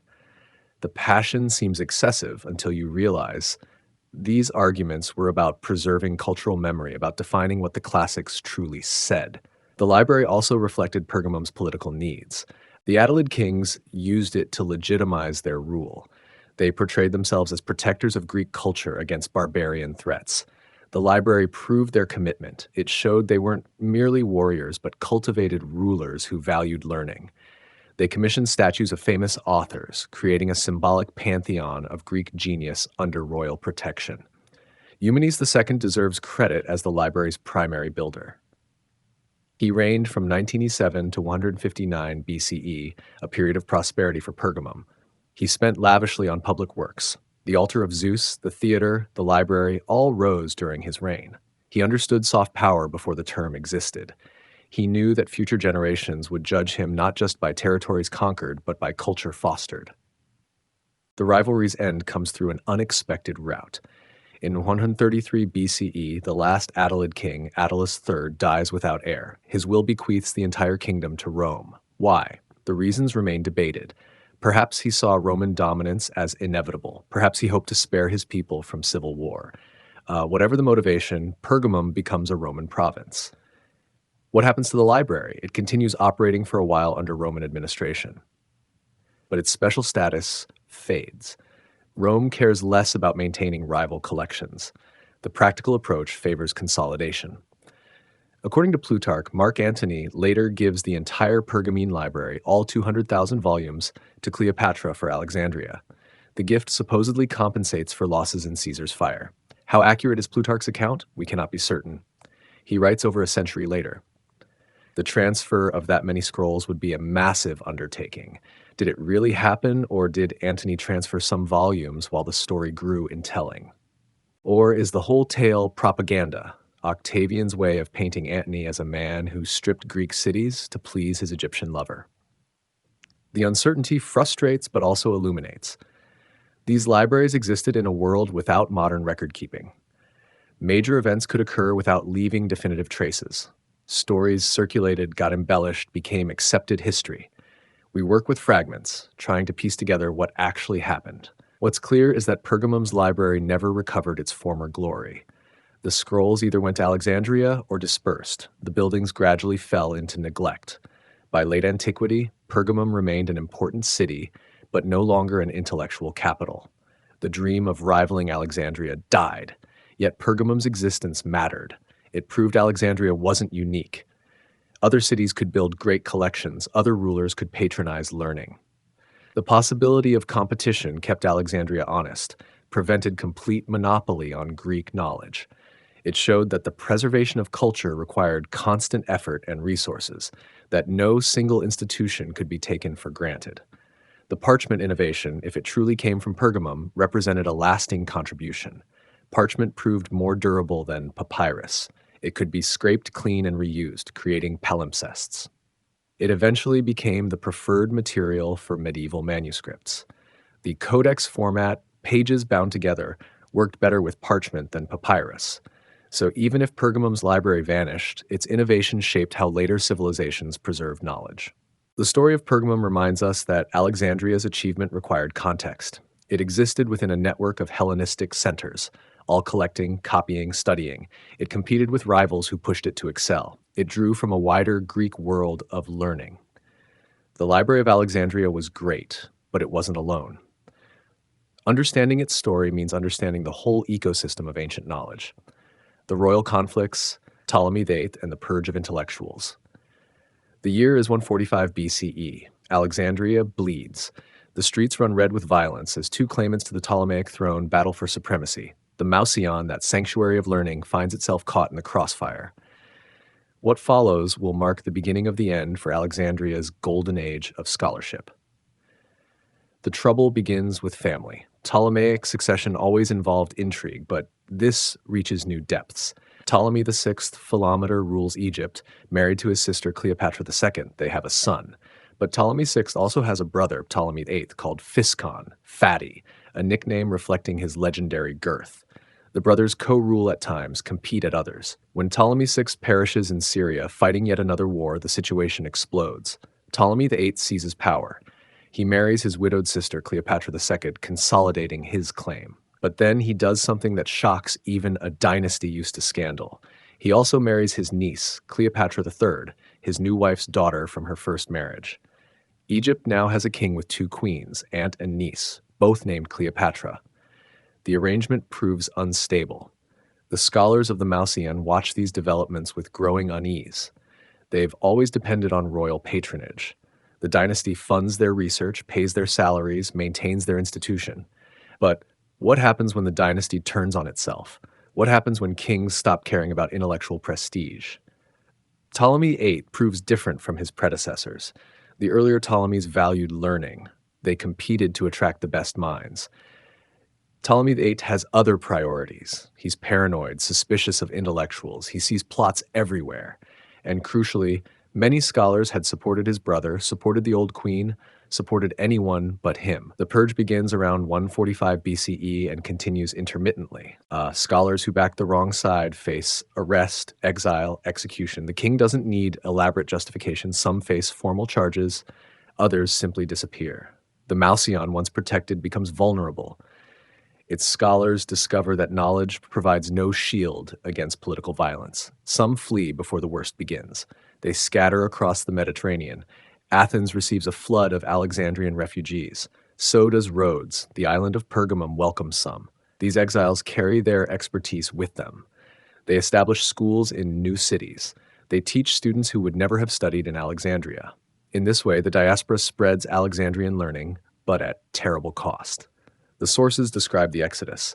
Athenaeus, writing centuries later, says Ptolemy VIII drove out grammarians, philosophers, geometers, musicians, painters, teachers, physicians, and many other professionals. The king's actions depleted Alexandria of skilled people. The brain drain proved catastrophic. Why such brutality? Political insecurity explains much. Ptolemy VIII faced constant challenges. His marriages created rival factions at court. His nephew by Cleopatra II had legitimate claims. Intellectuals with their networks and influence represented potential threats. Better to exile them than risk conspiracy. But there's also anti-intellectualism at play. Ptolemy VIII wasn't a scholar. He didn't value abstract learning. He couldn't see how mathematics or astronomy served his interests. The Mouseion seemed like a luxury, an expense that could be redirected. Why fund philosophers when you need soldiers? The purge had a cultural dimension too. Ptolemy VIII favored Egyptian priests and traditions over Greek scholarship. He portrayed himself as a pharaoh, connecting with native Egyptian power structures. The Mouseion represented Greek culture, Hellenic values. Marginalizing it fit his political strategy of building a different coalition. Some scholars stayed despite danger. Loyalty to the institution ran deep. The library held their life's work. Leaving meant abandoning manuscripts, research, students. Some probably hoped the violence would pass. Others had nowhere to go. Not everyone could simply relocate to a distant city. Those who remained worked under a cloud. Royal favor became uncertain. Funding decreased. The atmosphere of free inquiry disappeared. You couldn't pursue controversial research when the king might interpret it as criticism. Self-censorship became necessary for survival. The Mouseion never fully recovered. Oh, it continued operating. Scholars still worked there. Research still happened, but something essential had broken. The institution had depended on an implicit bargain. The dynasty provided resources, the scholars provided prestige. Once the dynasty violated that bargain, trust evaporated. Later Ptolemies tried to reverse the damage. They recalled some exiles, they appointed new scholars, but you can't simply rebuild intellectual culture through royal decree. It requires decades of sustained support, stable conditions, trust that your work matters and will be protected. The purge destroyed that foundation. The incident also revealed the vulnerability of centralized knowledge. When one institution dominates, when one library holds the only copies of certain texts, purges become catastrophic. If the scholars scatter, their work scatters. If the institution declines, knowledge declines with it. The very concentration that made Alexandria great also made it fragile. We can track the purge's effects through the historical record. Before 145 BCE, we see a steady stream of scholarly work from Alexandria. commentaries on Homer, mathematical treatises, astronomical observations, medical texts. After the purge, the stream thins. Some work continues, but the golden age clearly ends. The most original, groundbreaking research happens elsewhere now. Ptolemy VIII himself becomes a symbol of tyranny in later accounts. Historians paint him as a monster, cruel and debauched. Some of this is propaganda. The Ptolemies who came after wanted to distance themselves from his reign. But the essential truth remains: he damaged Alexandria's intellectual life grievously and deliberately. The royal conflicts teach a bitter lesson. Knowledge requires stability. Research needs long time horizons. Scholars must feel secure enough to pursue ideas wherever they lead. When politics intrudes, when patrons become capricious, intellectual life withers. The Mouseion thrived for centuries because the dynasty understood this. It declined when rulers forgot. The purge also marks a shift in how the Ptolemies governed. The earlier dynasty saw itself as Hellenistic rulers, Greek kings of Egypt, balancing cultures. The later dynasty became more desperate, more Egyptian in orientation, more focused on simple survival. Alexandria stopped being a beacon and became just another troubled capital. For the scholars in exile, life continued but changed. They carried Alexandrian methods to new places. They trained new students, but they missed the library, the collection, the community. You couldn't replicate Alexandria's resources elsewhere. The loss haunted them. And what of the library itself during these troubles? The sources don't tell us directly, but we can infer. Collections require maintenance. Someone must organize scrolls, repair damage, commission new copies. This work continued, but probably at reduced levels. Some texts were likely lost to neglect, to looters taking advantage of chaos, to simple lack of resources for preservation. The purge of intellectuals shows how quickly civilization can reverse. One generation of enlightened patronage builds the greatest library in the world.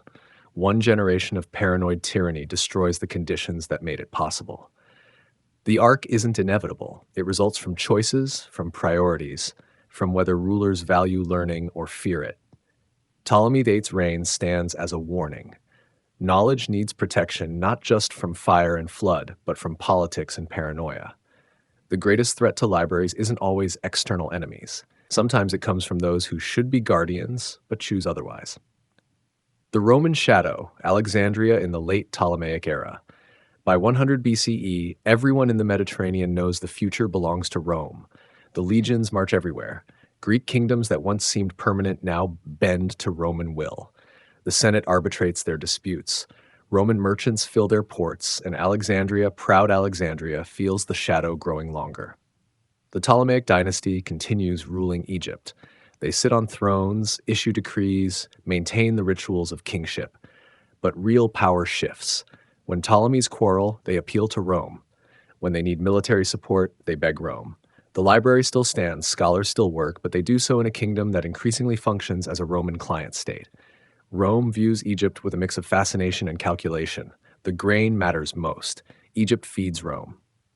Ships from Alexandria carry wheat to Ostia, keeping the Roman mob fed. This dependence creates leverage. Rome needs Egypt's grain, but Egypt needs Rome's protection. The relationship binds both, but Rome holds the stronger position. The library becomes a prize Romans covet.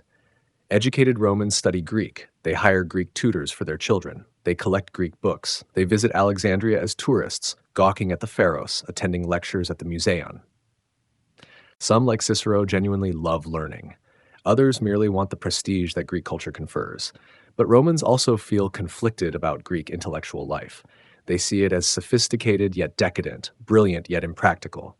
Romans pride themselves on law, engineering, administration, practical arts.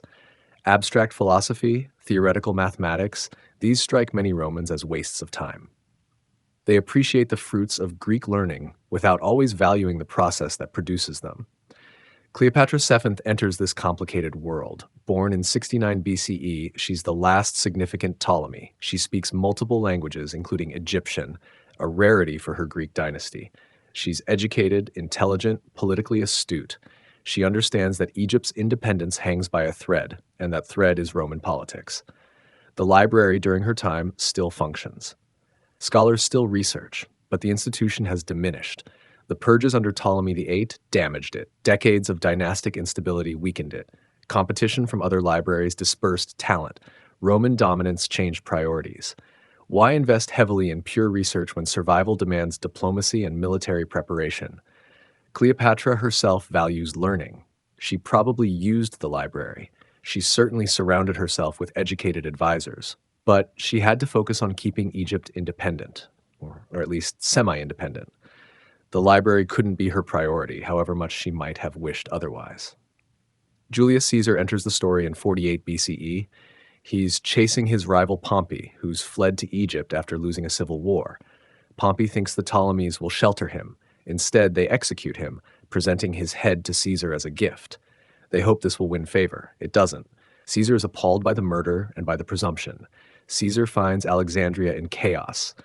Cleopatra and her brother husband Ptolemy XIII are fighting for control.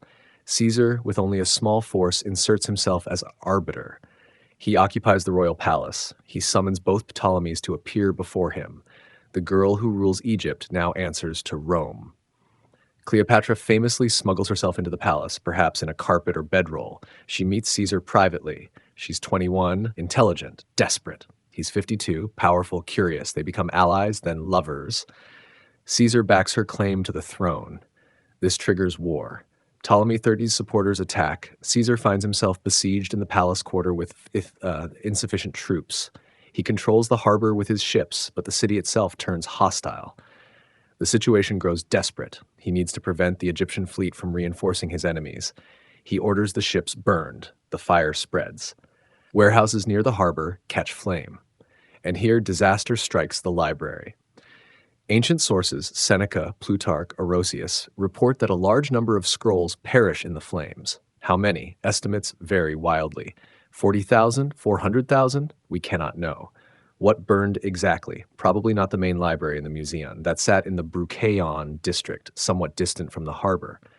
More likely, the fire consumed warehouses holding scrolls meant for export, or recently arrived shipments awaiting cataloging, or perhaps a storage annex.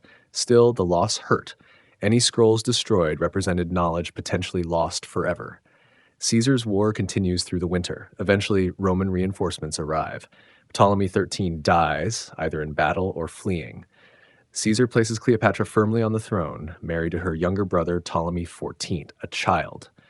Egypt becomes a Roman protectorate in all but name.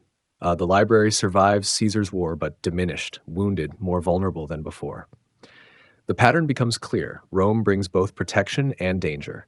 Roman armies defend Egypt from external threats, but also fight within Alexandria's walls. Roman politics determines who rules.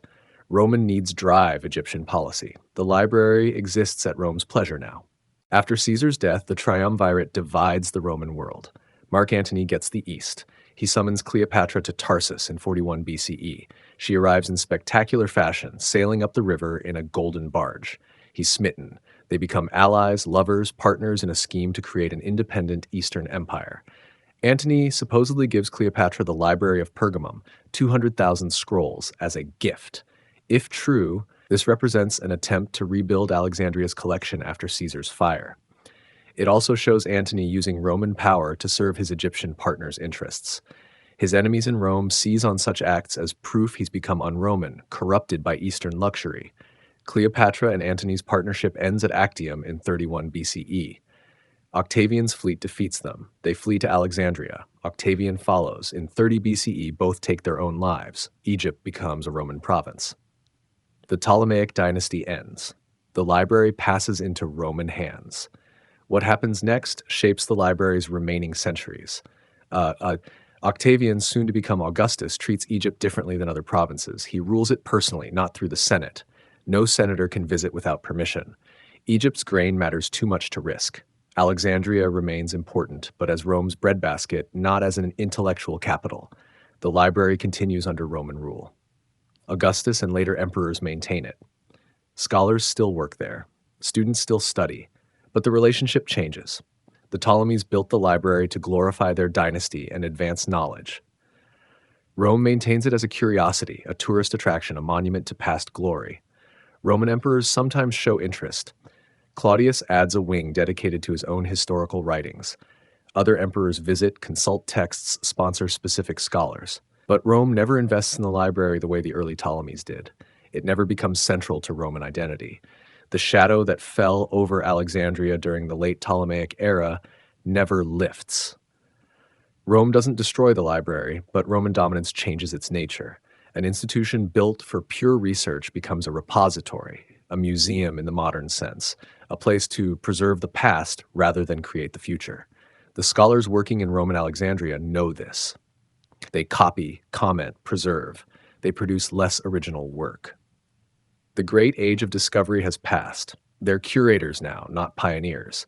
The tradition continues but transformed, operating under new constraints, serving new masters who value it differently. The transition from Ptolemaic to Roman rule marks a crucial shift.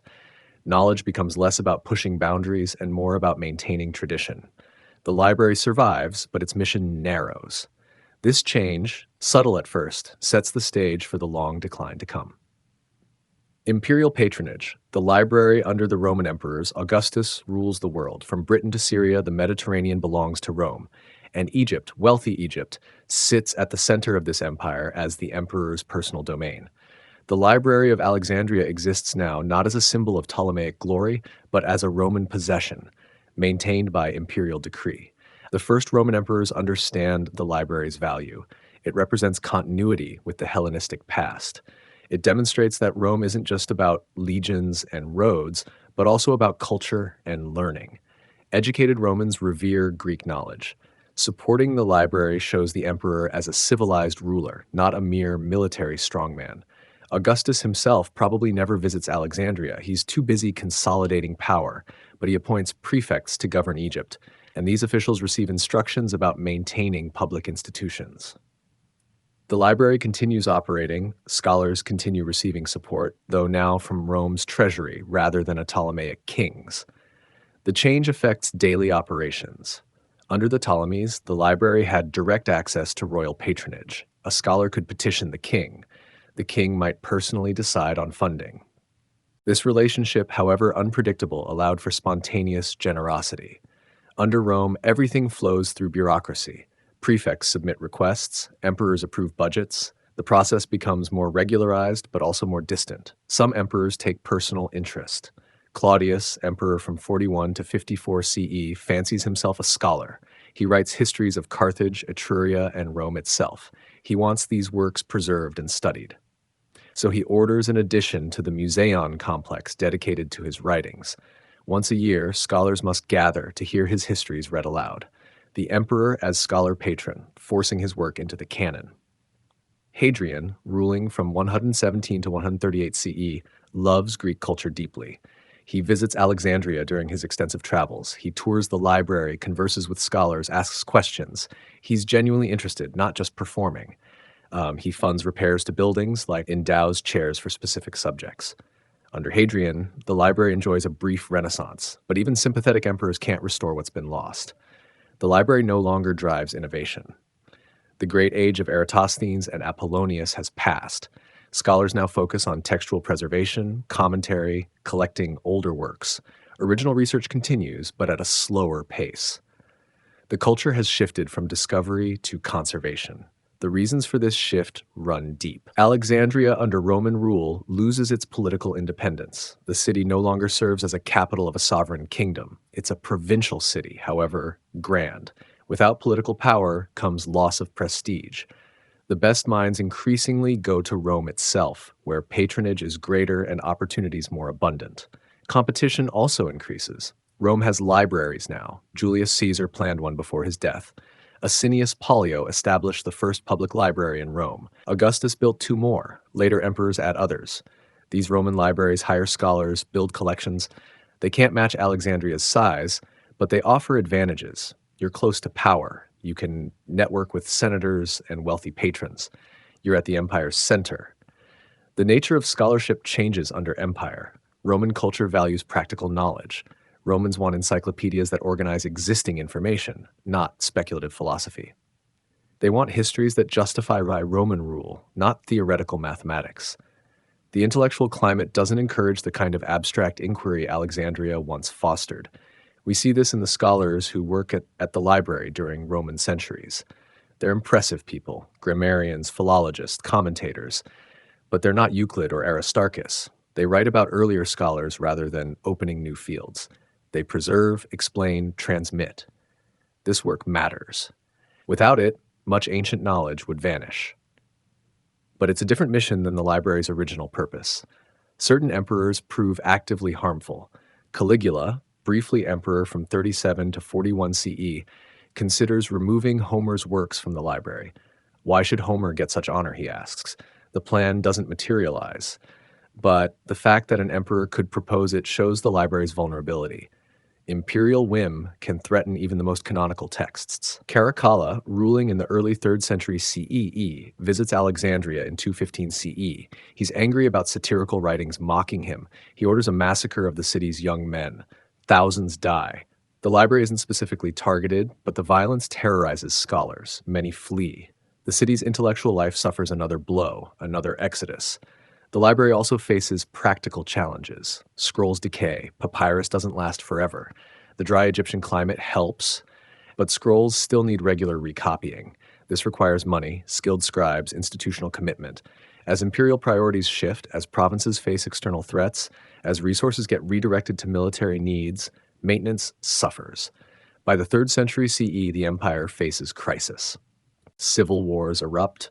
Provinces break away, barbarian invasions increase, plague sweeps through cities. In this chaos, supporting a library in Alexandria becomes a low priority. The institution survives but receives less funding, less attention, less care. Some scholars continue working despite difficulties. We hear of Theon of Alexandria in the late 4th century teaching mathematics and astronomy. His daughter Hypatia will become even more famous. But they're working in an institution far diminished from its peak. The library still exists, but barely. Roman rule brings stability at first, but ultimately proves corrosive to the library's mission. The early empire maintains the institution, but changes its character.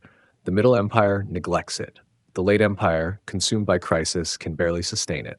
The library becomes a shadow of itself, still carrying the name, but lacking the substance. We must recognize what Rome did preserve. Without Roman support, the library might have collapsed entirely after the Ptolemies fell. Roman emperors, whatever their limitations, kept it functioning for centuries. They ensured some texts survived, some scholarship continued. This matters, but Rome never truly understood or valued what made the library great. The early Ptolemies built it to push boundaries, to gather all knowledge, to enable discovery. Rome saw it as a repository of past wisdom, a monument to Greek culture, a symbol of imperial breadth. The difference seems subtle but proved profound. The library under Roman rule teaches us about cultural transmission. Knowledge doesn't simply continue on its own. It requires active support, proper understanding, aligned incentives. When rulers value different things, even well-meaning patronage changes an institution's nature. The library survived under Rome but transformed into something else. Still valuable, still important, but no longer quite itself. The Serapeum, the daughter library, and its role. Not all of Alexandria's books lived in one place. While the great library of the Mouseion held center stage, another collection existed across the city. This daughter library occupied the Serapeum, a magnificent temple complex in the district called Rakotis. Understanding this second library proves crucial to understanding the confused accounts of Alexandria's destruction. The Serapeum rose as a temple to Serapis, a god created by the Ptolemies themselves. The dynasty needed a deity that could unite Greek and Egyptian worshippers. They combined aspects of Osiris, Apis, and Zeus into Serapis, creating a synthetic god with universal appeal. The gambit worked. Serapis gained widespread devotion across the Hellenistic world. Ptolemy III, ruling from 246 to 222 BCE, built the Serapeum we know from descriptions. It stood on an artificial hill approached by 100 steps. The temple itself rose in Egyptian style, but decorated with Greek art. Inside, a colossal statue of Serapis dominated the sanctuary. Tunnels ran beneath the complex. Gardens surrounded it. The structure aimed to impress, and by all accounts, it succeeded. Somewhere in this vast complex, a library took shape. The sources disagree about when and why. Some suggest it began as overflow storage when the main library filled. Others think it served a different purpose from the start, a public library accessible to ordinary citizens, while the Mouseion remained restricted to scholars. The truth likely combines both functions. How large was this daughter library? Ancient accounts vary wildly. Some credit it with 40,000 scrolls, others suggest many more. The confusion partly stems from whether authors mean unique titles or total scrolls. Multiple copies of popular works would inflate numbers significantly. What's clear is that it held a substantial collection, though far smaller than the main library. The Serapeum Library seems to have specialized in certain subjects. Religious texts, certainly. It occupied a temple, after all. Philosophy found a home there. Medical works, practical arts. The collection probably catered to educated citizens seeking knowledge rather than professional scholars pushing boundaries. Think of it as a public library in contrast to a research institution. Access differed too. While we can't be certain about exact policies, the Serapeum's location in a public temple district suggests it welcomed visitors more readily than the royal Mouseion. Students could study there. Travelers to Alexandria could browse. Local scholars could consult texts without needing connections to the court. This openness made it beloved among ordinary Alexandrians. The physical setup likely resembled other ancient libraries. Scrolls stored in pigeonholes lining walls, reading rooms with natural light, catalogs or indexes helping visitors find works, staff to retrieve scrolls and ensure their return, perhaps copyists working to produce duplicates. The atmosphere, quieter than the Mouseion, more contemplative, a place for reading rather than debate. Why does this daughter library matter to our story? Because later accounts of destruction often confuse the two institutions. When a source says the library at Alexandria burned, which library does it mean?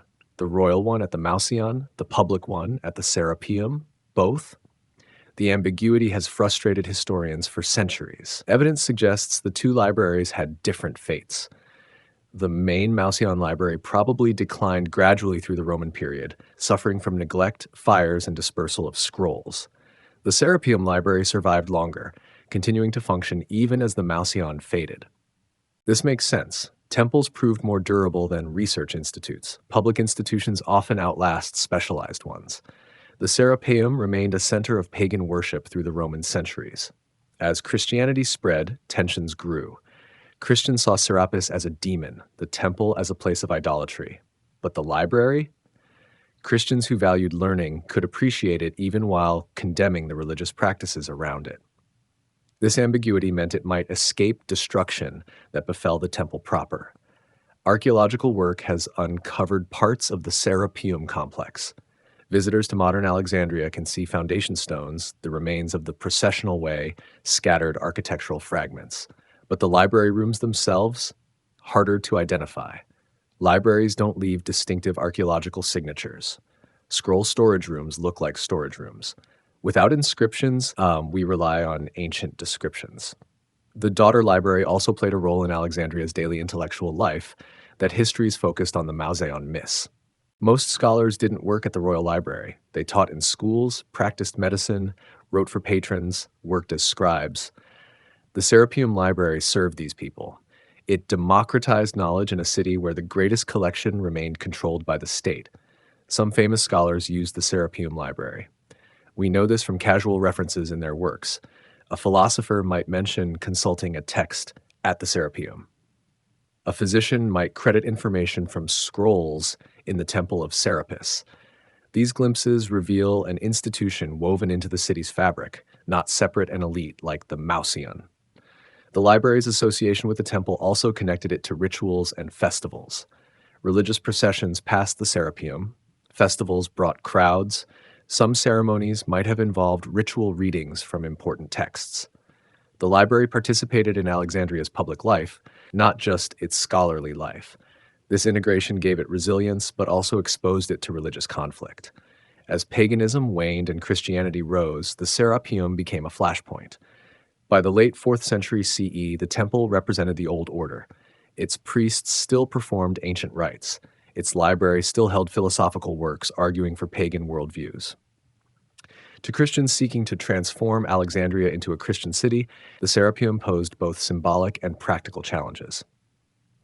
Understanding the daughter library helps us grasp the complexity of what we mean by the Library of Alexandria. It wasn't one building, one collection, one institution. It was a network. The Royal Mouseion Library held primacy, certainly, But this daughter library mattered too. When we discuss the library's destruction, we must ask, which library? When? By whom? The answers differ depending on which institution we examine. The Serapeum reminds us that knowledge spreads through multiple channels. Even in a city dominated by one great institution, alternatives emerge. Public libraries complement research libraries. Temple collections serve different needs than royal ones. This redundancy provides backup, diversifies access, ensures that knowledge reaches beyond elite circles. It also means destruction becomes harder to achieve completely. Burning one library doesn't eliminate all books in a city. Destroying one institution doesn't end all scholarship. The multiplicity of collections, while confusing for historians, actually protected knowledge. To truly erase Alexandria's libraries required multiple acts of destruction over time. No single fire could do it. The state of knowledge, what remained by the 5th century. The year is 450 CE. Walk through Alexandria's streets and you find a city transformed. Christian churches occupy former temples. Monks walk where philosophers once debated. Latin and Coptic challenge Greek's dominance. And the library? The great Mouseion complex stands mostly empty, its buildings repurposed or abandoned, its vast collections scattered to winds now centuries old. What happened to all that knowledge? Where did the scrolls go? What survived and what vanished? The questions haunt anyone studying this period. We can sketch an answer, though complete certainty eludes us. First, understand that decay happened gradually. No single event erased everything. Instead, multiple pressures over centuries wore away the collection. Some scrolls burned in fires. Caesar's in 48 BCE was just the first. Others simply aged out. Papyrus lasts decades, maybe a century if conditions are perfect, then crumbles. Without constant recopying, scrolls disappear. Economic decline mattered too. Maintaining a library costs money. Scribes need payment. Buildings need upkeep. Security requires staff. As Ptolemaic wealth gave way to Roman administration, then to imperial crisis, then to Christian bishops controlling resources, funding dried up. The institution starved slowly. The conversion to Christianity changed priorities. Church fathers debated which pagan learning was acceptable. Some, like Clement of Alexandria, valued Greek philosophy and science as preparation for Christian truth. Others, like Tertullian, asked, "What has Athens to do with Jerusalem?" rejecting pagan wisdom entirely. This debate determined which texts Christians bothered preserving. By the 5th century, the royal library no longer functioned as an institution.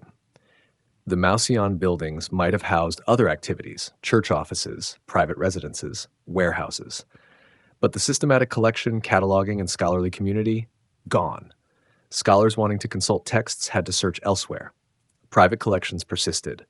Wealthy individuals still collected books. Some scholars maintained personal libraries. Teachers gathered texts needed for instruction. These smaller collections preserved important works, though nothing approaching the Mouseion's comprehensiveness.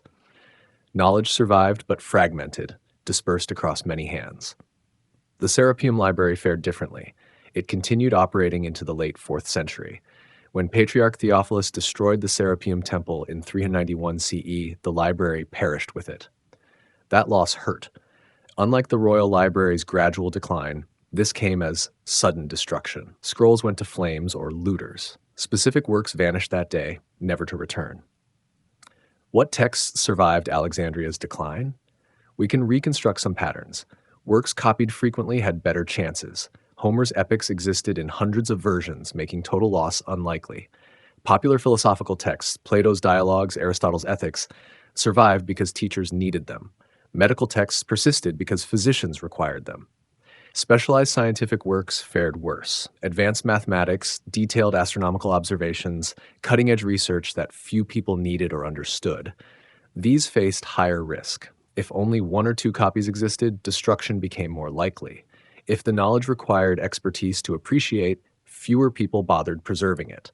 Language barriers affected survival too. As Latin spread in the West and Coptic in Egypt, fewer people could read classical Greek fluently. Texts not translated had narrower audiences. Some scientific works existed only in Greek, appealing only to scholars. When that scholarly community dispersed, those works lost their protectors. The physical format mattered. By the 5th century, the codex, pages bound together, was replacing the scroll. Codices lasted longer and stored more compactly. Works transferred to codex format had better survival odds. Works remaining on scrolls faced almost certain destruction as the scrolls aged and no one bothered recopying them. Christian monasteries became new preservation centers. Monks copied texts in scriptoria. They preserved what they valued: scripture, church fathers, and selected pagan works deemed useful. This filter saved much, but lost much too. Works on pagan religion, magical texts, anything contradicting Christian doctrine, these got excluded, left to rot. Some Alexandrian knowledge migrated east. The Persian Empire, particularly under the Sassanids, valued Greek learning. Texts traveled to Ctesiphon and other Eastern centers. Later, when Islamic expansion occurred, Muslim scholars encountered Greek works in Persian and Syriac translations. This Eastern route saved texts that might otherwise have vanished. Constantinople preserved much. As the Eastern Roman capital, it maintained libraries and scholarly traditions. Greek remained the language of learning there. When Alexandria declined, Constantinople inherited its role as keeper of Hellenistic knowledge. Works surviving in Byzantine copies often trace back to Alexandrian originals, but the losses remain staggering. We have catalogs from later periods listing works we know existed but no longer possess. Titles tantalize lost plays of Aeschylus, vanished histories, mathematical treatises known only from references. Scholars have estimated that 90% or more of ancient literature is gone. The proportion might be even higher for specialized scientific works. Some losses we can identify specifically. 7 of Sophocles' plays survive from over 120 he wrote. We have fractions of most ancient authors' output. Certain fields suffered nearly total loss. Greek music theory, largely gone. Ancient technology manuals, mostly vanished. Detailed astronomical observations, lost. The gaps in our knowledge mirror gaps in preservation. By 450 CE, educated people in Alexandria still studied. Students still learned grammar and rhetoric.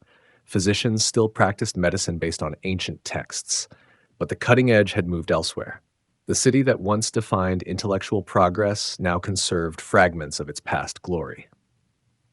Contemporary observers noticed the decline. Bishop Socrates of Constantinople, writing around 440 CE, describes Alexandria's philosophical schools still operating but much reduced. Scholars teach from old texts, explain ancient authors, but produce little original work. The description paints a culture in twilight, maintaining traditions without the vitality that created them. The architectural decay paralleled intellectual decline. Magnificent buildings that housed scholars now stood empty. The lecture halls where Eratosthenes taught geography, probably repurposed or ruins. The observatory where Aristarchus contemplated the heavens, gone. The colonnades where Apollonius pondered conics, memories. Yet complete extinction didn't occur. Knowledge has inertia. Once established, ideas persist even when institutions fail. Greek geometry survived because teachers taught it. Medical knowledge endured because people needed healing. Philosophical traditions continued because fundamental questions don't disappear just because libraries burn.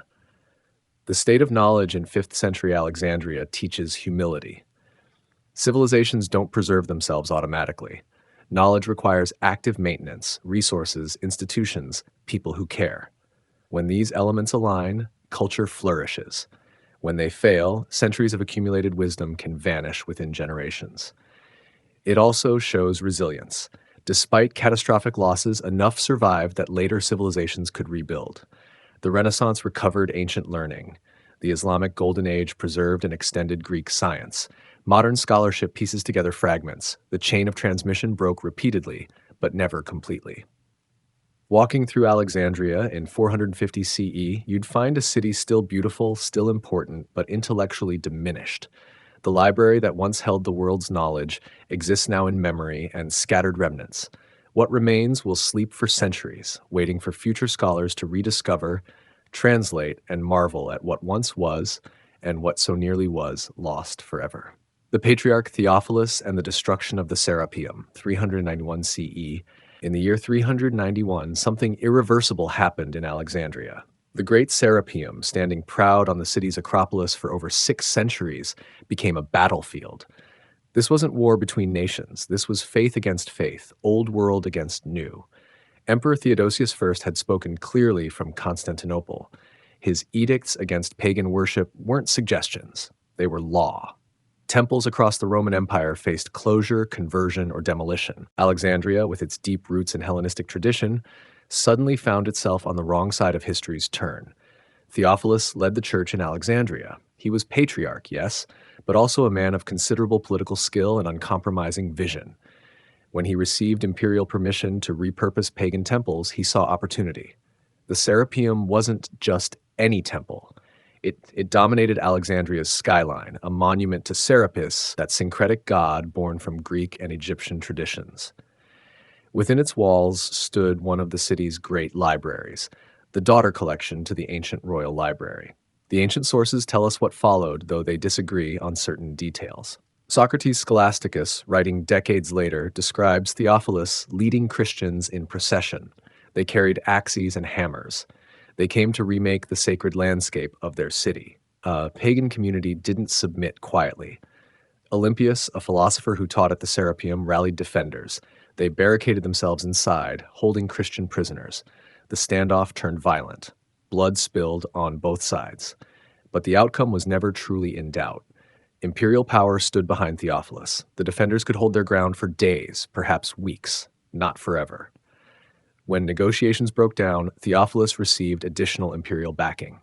The message was clear: the Serapeum would fall. Olympius reportedly fled to Scythia rather than witness the end. His followers had no choice but to surrender.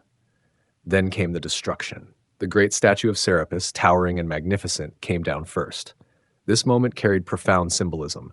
Many pagans believed the world itself would end when Serapis fell. Ancient writers record how Christians mocked these prophecies as the statue toppled and nothing cosmic occurred. The sky didn't shatter. The earth didn't split. The god, it seemed, was just wood and gold. But the statue was merely the beginning. The temple complex sprawled across the hill, with its courts and halls and chambers. The demolition crews worked methodically. They tore down walls that had stood for generations. They smashed sculptures that represented centuries of artistic achievement. They erased inscriptions that told stories now deemed false or dangerous. And the library. The daughter library of Alexandria met its end in those chaotic days. We don't have precise accounts of how many scrolls burned or were scattered. Ancient historians like Orosius mention the empty shelves, the vacant rooms where knowledge once accumulated.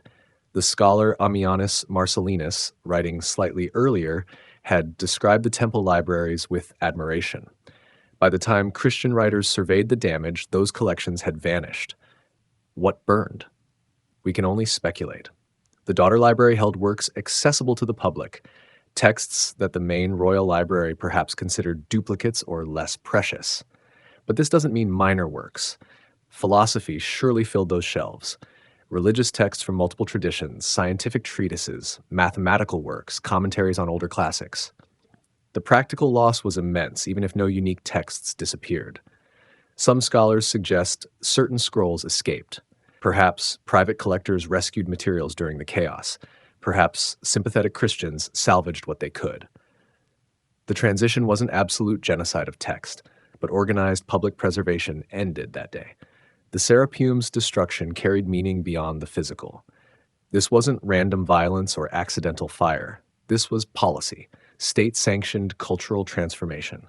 The old intellectual framework of Alexandria, built on Greek philosophy and religious pluralism, faced systematic dismantling. Theophilus didn't stop with the Serapeum. Other temples fell across Alexandria in the following years. The patriarch led campaigns against pagan worship with remarkable thoroughness. He converted some temples to churches. Others he simply erased. Alexandria's landscape changed. Where Hellenic gods once received offerings, Christian saints now held sway. The pagan intellectual community fractured. Some fled Alexandria entirely, seeking refuge in cities with greater tolerance. Some converted, whether from genuine conviction or practical necessity. Others withdrew from public life, teaching small groups privately or abandoning scholarship altogether.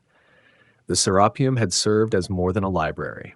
It was a meeting place, a symbol, a declaration that knowledge belonged to everyone willing to seek it. Philosophers debated in its halls, students copied texts, scholars consulted rare works. Now those activities needed new venues, new protections, new justifications. Christian scholarship wasn't absent from Alexandria. The The city hosted impressive Christian thinkers, theologians who engaged seriously with Greek philosophy. The catechetical school of Alexandria had trained minds for generations. But the intellectual ecosystem shifted. Certain questions became dangerous. Some lines of inquiry led to accusations of heresy. The old freedom to question everything found new limits. We must avoid oversimplification. This wasn't Christians hating knowledge or learning. Many Christian scholars treasured classical texts, studied them intensely, preserved them carefully. But the institutional support changed. State funding now followed religious alignment. The Mouseion had welcomed scholars regardless of belief. The new order required theological correctness. The year 391 marked a hinge point. Before this, pagan and Christian scholarship coexisted tensely but visibly in Alexandria. After this, pagan intellectual life went underground or ended. The Serapeum's fall announced a new age. The old world's monuments would not protect it. The old gods could not defend their temples. The old certainties about Alexandria's role as universal knowledge keeper faced profound challenge. Theophilus lived another 20 years, dying in 412. His tenure transformed Alexandria. He built churches, expanded Christian infrastructure, solidified ecclesiastical authority. He also created enemies. His methods sparked resentment that would explode under his successor. But in 391, standing amid the rubble of the Serapeum, Theophilus likely felt vindicated. He had struck a blow for the true faith. He had reclaimed sacred ground from false worship. The cost in scrolls and statues meant little compared to spiritual victory. History judges these events through multiple lenses. The loss of knowledge seems tragic, wasteful, unnecessary. The destruction of architectural wonders appears vandalistic. Yet from Theophilus's perspective, he was saving souls and purifying his city. Intentions matter less than consequences. The Serapeum burned, the library emptied, knowledge disappeared. Alexandria became something fundamentally different. Hypatia, the last symbol. 24 years after the Serapeum fell, Alexandria witnessed another ending. This one was personal, immediate, brutal. In March of 415, during Lent, a woman died in the city's streets. Her name was Hypatia. Her fate became inseparable from the library's legacy, though she never directed any library nor claimed any formal institutional role there. Hypatia embodied the old Alexandrian ideal. She was a mathematician, philosopher, astronomer, and teacher. She lectured publicly on Neoplatonism, that sophisticated school of thought blending Plato's philosophy with mysticism and metaphysics. Students came from across the Mediterranean to hear her speak. Christians, pagans, and those uncertain attended her lectures. She represented intellectual life that transcended religious faction. Her father was Theon, himself a distinguished mathematician and scholar. He taught at Alexandria's philosophical school, the remnant of the Mouseion's tradition. Theon's commentaries on Euclid and Ptolemy's astronomical works remain standard texts for centuries. He trained Hypatia not just in mathematics, but in the discipline of precise thought. She exceeded his reputation. Ancient sources describe her intellect with rare unanimity. Socrates Scholasticus, a Christian historian, called her exceptionally brilliant and eloquent. The pagan Damascus wrote admiringly of her virtue and wisdom. Even hostile accounts acknowledge her intellectual power. Hypatia taught in traditional Hellenic fashion. She wore the philosopher's cloak, the tribon. She moved freely through Alexandria's public spaces, lecturing in halls, discussing ideas with students and peers. She refused marriage, dedicating herself to philosophy and teaching.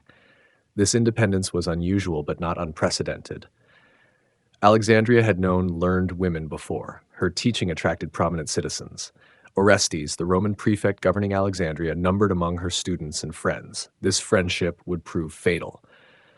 Orestes represented imperial civil authority. He answered to the emperor, not the church. He also clashed repeatedly with Cyril, the new patriarch. Cyril had inherited his uncle Theophilus's position in 412. He also inherited his uncle's confrontational style, though he added his own intensity. Where Theophilus had demolished temples, Cyril expanded ecclesiastical power over civil affairs. He shut down Novatian churches. He expelled Alexandria's Jewish community following violent clashes. He challenged Orestes' authority at every opportunity. The tension escalated through 414 and early 415. Christians and Jews fought in the streets. Cyril's supporters attacked civic leaders. Orestes tried maintaining order, but the patriarch's influence ran deep. A group of monks from the desert, fierce in their faith and loyalty to Cyril, descended on Alexandria. One of them, Ammonius, struck Orestes with a stone. The prefect arrested and executed Ammonius. Cyril declared him a martyr. The city approached chaos. In this atmosphere, Hypatia became a target. She was pagan in a Christian city. She was influential among the elite. She was friends with Orestes. Rumors spread, as rumors do in polarized times. Some claimed she prevented reconciliation between Orestes and Cyril through witchcraft. Others said she practiced magic, corrupting Christian students.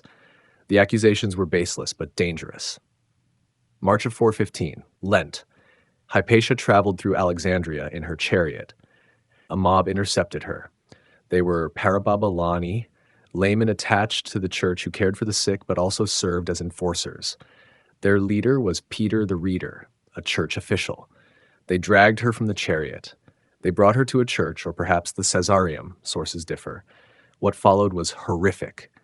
They stripped her. They attacked her with ostraca, broken pottery tiles with sharp edges. They dismembered her body. They burned the remains. The ancient accounts vary in detail but agree on the essential facts. Socrates Scholasticus, writing a generation later, called it a stain on Alexandria and the church. Damascus blamed Cyril directly, though he wrote from a hostile perspective. John of Nicaea, a Coptic Christian writing centuries later, justified the act, calling Hypatia a sorceress who deserved her fate. Cyril's precise role remains debated. Did he order her end explicitly? Did he create the climate that made it inevitable? The historical evidence doesn't support direct orders, but his rhetoric against pagan philosophy, his mobilization of the Parabolani, his conflict with Orestes all contributed. Leaders bear responsibility for the environments they create. After Hypatia died, something shifted in Alexandria. Philosophers grew cautious. Public intellectual life contracted. The old model of open philosophical inquiry, where ideas clashed freely and merit determined respect, became untenable. Safety required conformity or silence. Orestes left Alexandria soon after. Sources don't explain why, but the timing speaks volumes. The civil authority had failed to protect a prominent citizen. The church had demonstrated its power to act with impunity. The balance between secular and religious authority tipped decisively. Hypatia left no direct writings that survived. We know her work through references in later texts. She wrote commentaries on Apollonius's Conics, on Diophantus's Arithmetica, on Ptolemy's astronomical tables. She reportedly improved the design of the astrolabe and the hydroscope. Her students preserved her teachings, carrying them to other cities. But her physical presence, her living voice, her immediate influence ended in 415. She was perhaps 60 when she died. She had taught for decades. Her school represented the last major gathering point for traditional Hellenic philosophy in Alexandria. Modern historians debate what Hypatia symbolizes. Some see her death as the end of ancient science and rational inquiry. This overstates the case. Christian scholars continued scientific work. Byzantine and Islamic civilizations would preserve and advance Greek learning. But Alexandria specifically, the city of the Mouseion and library, lost something irreplaceable when Hypatia died. She wasn't the last pagan in Alexandria. She wasn't even the last philosopher. But she was the last figure of comparable stature, the last teacher whose reputation transcended faction and drew students purely through intellectual merit. The library's physical collection had mostly disappeared by 415. The Mouseion's buildings stood empty or converted. The state support for universal scholarship had ended.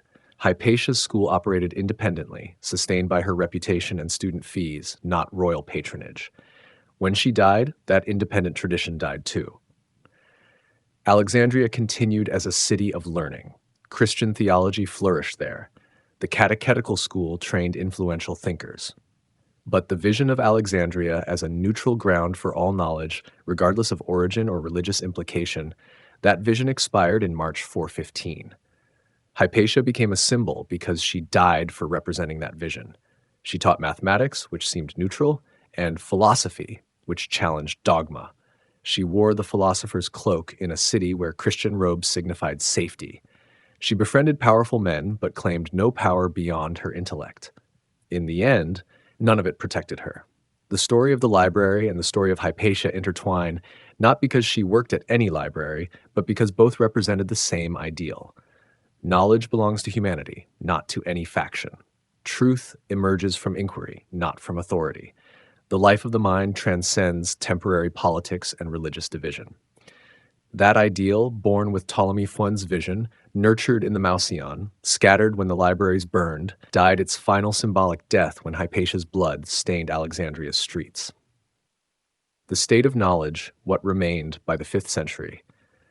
By the middle of the 5th century, the question, "Where is the Library of Alexandria?" had no simple answer. The grand institution that once defined the city's identity had fragmented, transformed, or disappeared. But knowledge itself persisted in unexpected forms. The physical structures told part of the story. The Royal Library in the Brucheian district, assuming it survived Caesar's fire in diminished form, had certainly ceased functioning by this time. The Mouseion complex likely stood empty or served other purposes. Imperial and ecclesiastical buildings occupied much of the palace quarter. The temples that once housed collections had become churches or ruins. The Serapeum's daughter library was definitely gone, destroyed in 391. No ancient source after that date mentions it as a functioning institution. The building itself underwent conversion or demolition. The scrolls within had vanished, scattered, or burned. That repository of public knowledge simply stopped existing. But knowledge transmission doesn't require grand institutions. It continues through other channels, often invisible to official histories. Private libraries still existed in Alexandria. Wealthy individuals collected texts. Scholars maintained personal archives. These collections varied wildly in size and content, from a few dozen scrolls to thousands. Teachers operated independently, as Hypatia had. Students still came to Alexandria seeking education, though in smaller numbers than before. The city's reputation persisted even as its resources diminished. A 5th century student might find philosophy instruction, rhetoric training, perhaps some medical or mathematical teaching. The scale was different, the institutional support absent, but the tradition hadn't entirely died. Christian institutions held books. Monasteries accumulated libraries, though their focus was primarily theological. Biblical texts, commentaries, hagiographies, theological treatises filled their shelves. But Christian scholars also valued certain classical texts. Plato, portions of Aristotle, some mathematics, and medicine survived because they served Christian education. The language landscape was shifting. Greek remained the language of learning in the Eastern Mediterranean, but Coptic was rising in Egypt. Latin dominated the Western Empire's scholarship. Syriac was growing important in the East. The assumption that all important knowledge lived in Greek texts was fading. Translation efforts multiplied, both preserving and transforming ancient learning. What texts were definitely still available in 5th century Alexandria? Homer certainly. His works were foundational, copied endlessly, taught universally. Plato's dialogues circulated widely. The medical corpus associated with Hippocrates and Galen remained accessible. Euclid's Elements was still taught. Ptolemy's astronomical works were known, though perhaps not as extensively studied. What was already lost? This list is harder to establish. Many plays known in the Hellenistic period had vanished. Poetic works mentioned in the Ptolemaics existed only as references. Historical texts by minor historians disappeared. Scientific works superseded by later discoveries lost their copyists. Languages died out, taking their literatures with them. The Ptolemaics itself was gone. That great catalog, Callimachus's masterwork organizing the library's holdings, no longer existed except in fragments quoted by later authors. Without the catalog, scholars couldn't even fully know what had been lost. The map to ancient knowledge had burned along with the territory it described. Papyrus presented challenges. The material degraded. Scrolls required recopying every century or so to survive. This copying process introduced errors, deletions, changes. It also required funding and motivation. Texts that seemed irrelevant or dangerous didn't get copied. They simply disappeared. The codex format was spreading. This bound book form, easier to handle than scrolls, became increasingly popular, especially among Christians. The transition from scroll to codex created another vulnerability point. Works not selected for transcription into the new format risked extinction. Academic practice had changed fundamentally. The old Mouseion model, with salaried scholars free to pursue whatever inquiries interested them, didn't exist anywhere anymore. Scholarship happened on the margins. Teachers earned fees from students. Patrons supported particular projects. The church employed theologians, but pure research for its own sake, sustained by state funding, was finished. Scientific progress had slowed in the Greek-speaking world. Not stopped, but slowed. The great achievements of the 3rd and 2nd centuries BCE in mathematics, astronomy, and medicine weren't matched in the 4th and 5th centuries CE. Scholars commented on earlier works rather than generating revolutionary new frameworks. This wasn't inevitable decline, but it was real change. Alexandria still mattered in certain fields. Medicine retained strength there. The city's medical school continued training physicians. Anatomical knowledge, though no longer advanced through dissection, was taught from established texts. Practical medicine persisted even as theoretical innovation stagnated. Philosophy found new life in Neoplatonism. This school, blending Platonic thought with mysticism, flourished in Alexandria and Athens. Figures like Proclus and Damascus wrote sophisticated commentaries and original works. The tradition of philosophical inquiry adapted to new circumstances rather than vanishing. Mathematics continued modestly. Teachers covered the established curriculum: Euclid, some Apollonius, practical arithmetic, and geometry. Occasional innovations appeared, though nothing matching the breakthroughs of the Hellenistic period. The knowledge base was maintained, not expanded. Astronomy faced challenges. The models developed by Hipparchus and refined by Ptolemy remained standard. But observational astronomy required instruments, funding, and social support. Individual scholars couldn't maintain the systematic observations needed for advancing the field. The science preserved its past without reaching new frontiers. Geography benefited from continuing travel and trade. Merchants and pilgrims brought information about distant regions. This practical knowledge updated older texts, though not systematically. The theoretical geography of Ptolemy and Strabo remained influential, supplemented by contemporary observations. The Jewish community's forced departure in 415 removed another knowledge tradition from Alexandria. Jewish scholars had contributed significantly to textual work, translation, and philosophical theological synthesis. Their absence impoverished the city's intellectual diversity. By mid-century, Alexandria was one learning center among several. Athens maintained philosophical schools. Constantinople accumulated libraries and scholars under imperial patronage. Antioch hosted important teachers. Beirut excelled in legal education. Alexandria wasn't unique anymore, just one node in a network. The dream of universal knowledge, of gathering all texts and all learning in one place, had failed. Perhaps it was always impossible. The world was too large, knowledge too diverse, copying too slow, and politics too volatile. The library represented a glorious attempt, but the 5th century demonstrated the attempt's limits, yet something had been achieved. The Hellenistic project of systematizing knowledge, of applying critical methods to texts, of seeking natural explanations for phenomena, had reshaped how people thought. These methods survived institutional collapse. They dispersed geographically but retained coherence intellectually. When scholars in Baghdad centuries later translated Greek texts, they worked with materials that had passed through Alexandria. When Byzantine scholars preserved classical works, they copied manuscripts descended from Alexandrian editions. When Renaissance humanists recovered ancient learning, they inherited texts shaped by Alexandrian scholarship. The 5th century marks a low point, not the end. Knowledge doesn't die. It transforms, migrates, hibernates, and reemerges. The Alexandrian tradition fragmented but didn't vanish. Its pieces scattered across the Mediterranean and beyond, waiting for new conditions that would permit reassembly. Alexandria, by 450, wasn't the intellectual capital of the world anymore, but it remained a place where some people still cared about learning, still copied texts, still taught students, still asked questions. That modest continuation mattered more than contemporaries might have guessed. The final blow, the Muslim conquest, 642 CE, and the Caliph Omar story. In 642, Arab Muslim armies conquered Egypt. Within months, Alexandria fell to forces led by Amr ibn al-As. This conquest ended over 9 centuries of Greek and Roman rule.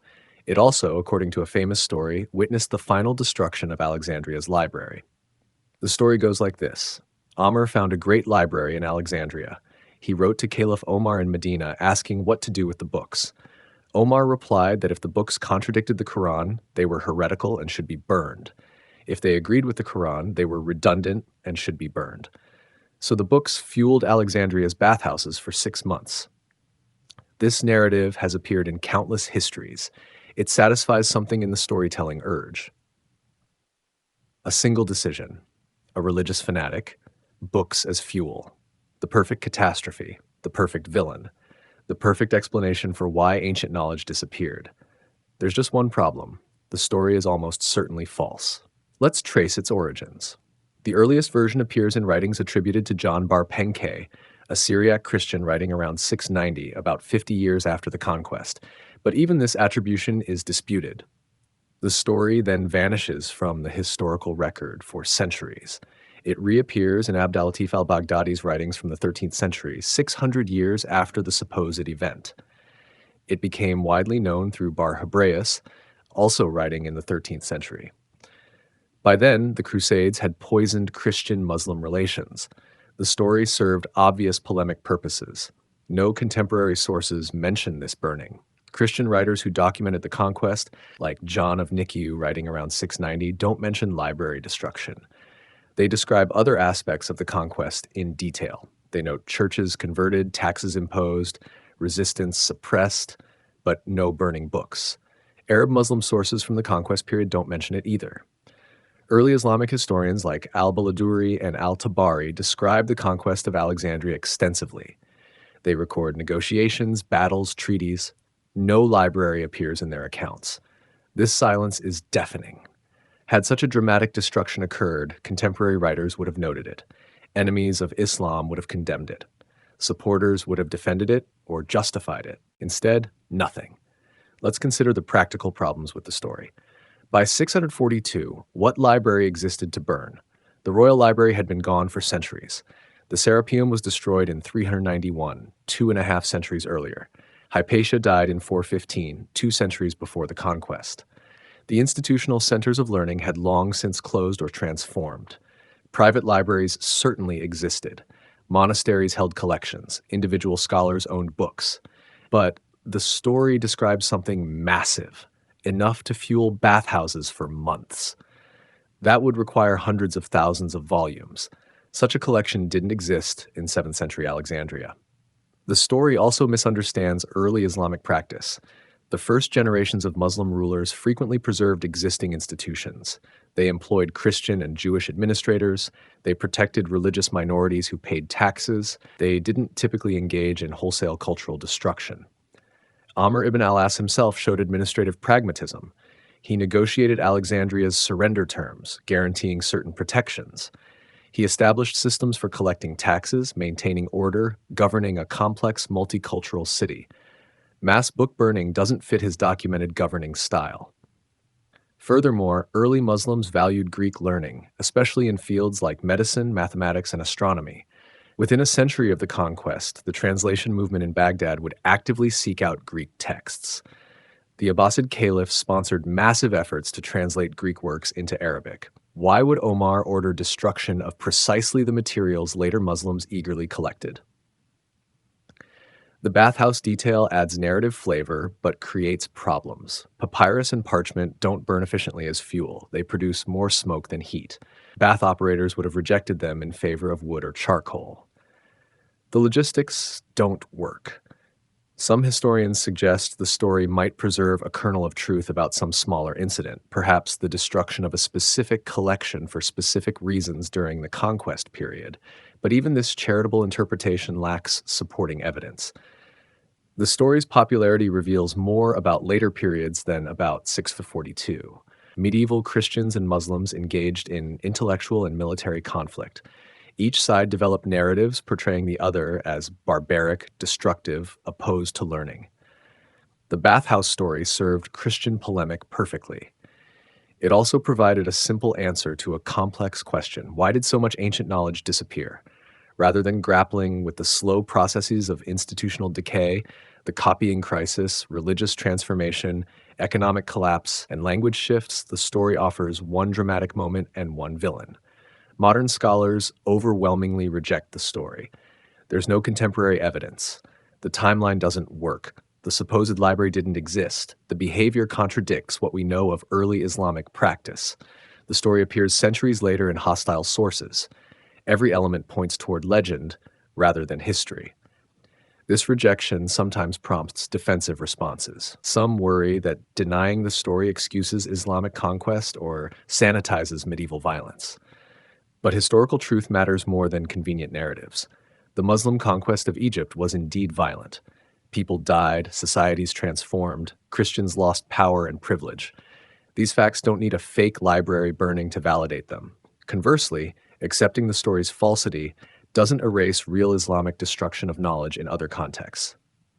Later rulers at various times did destroy libraries, persecute scholars, and suppress learning. These occurred case by case for specific reasons in specific circumstances.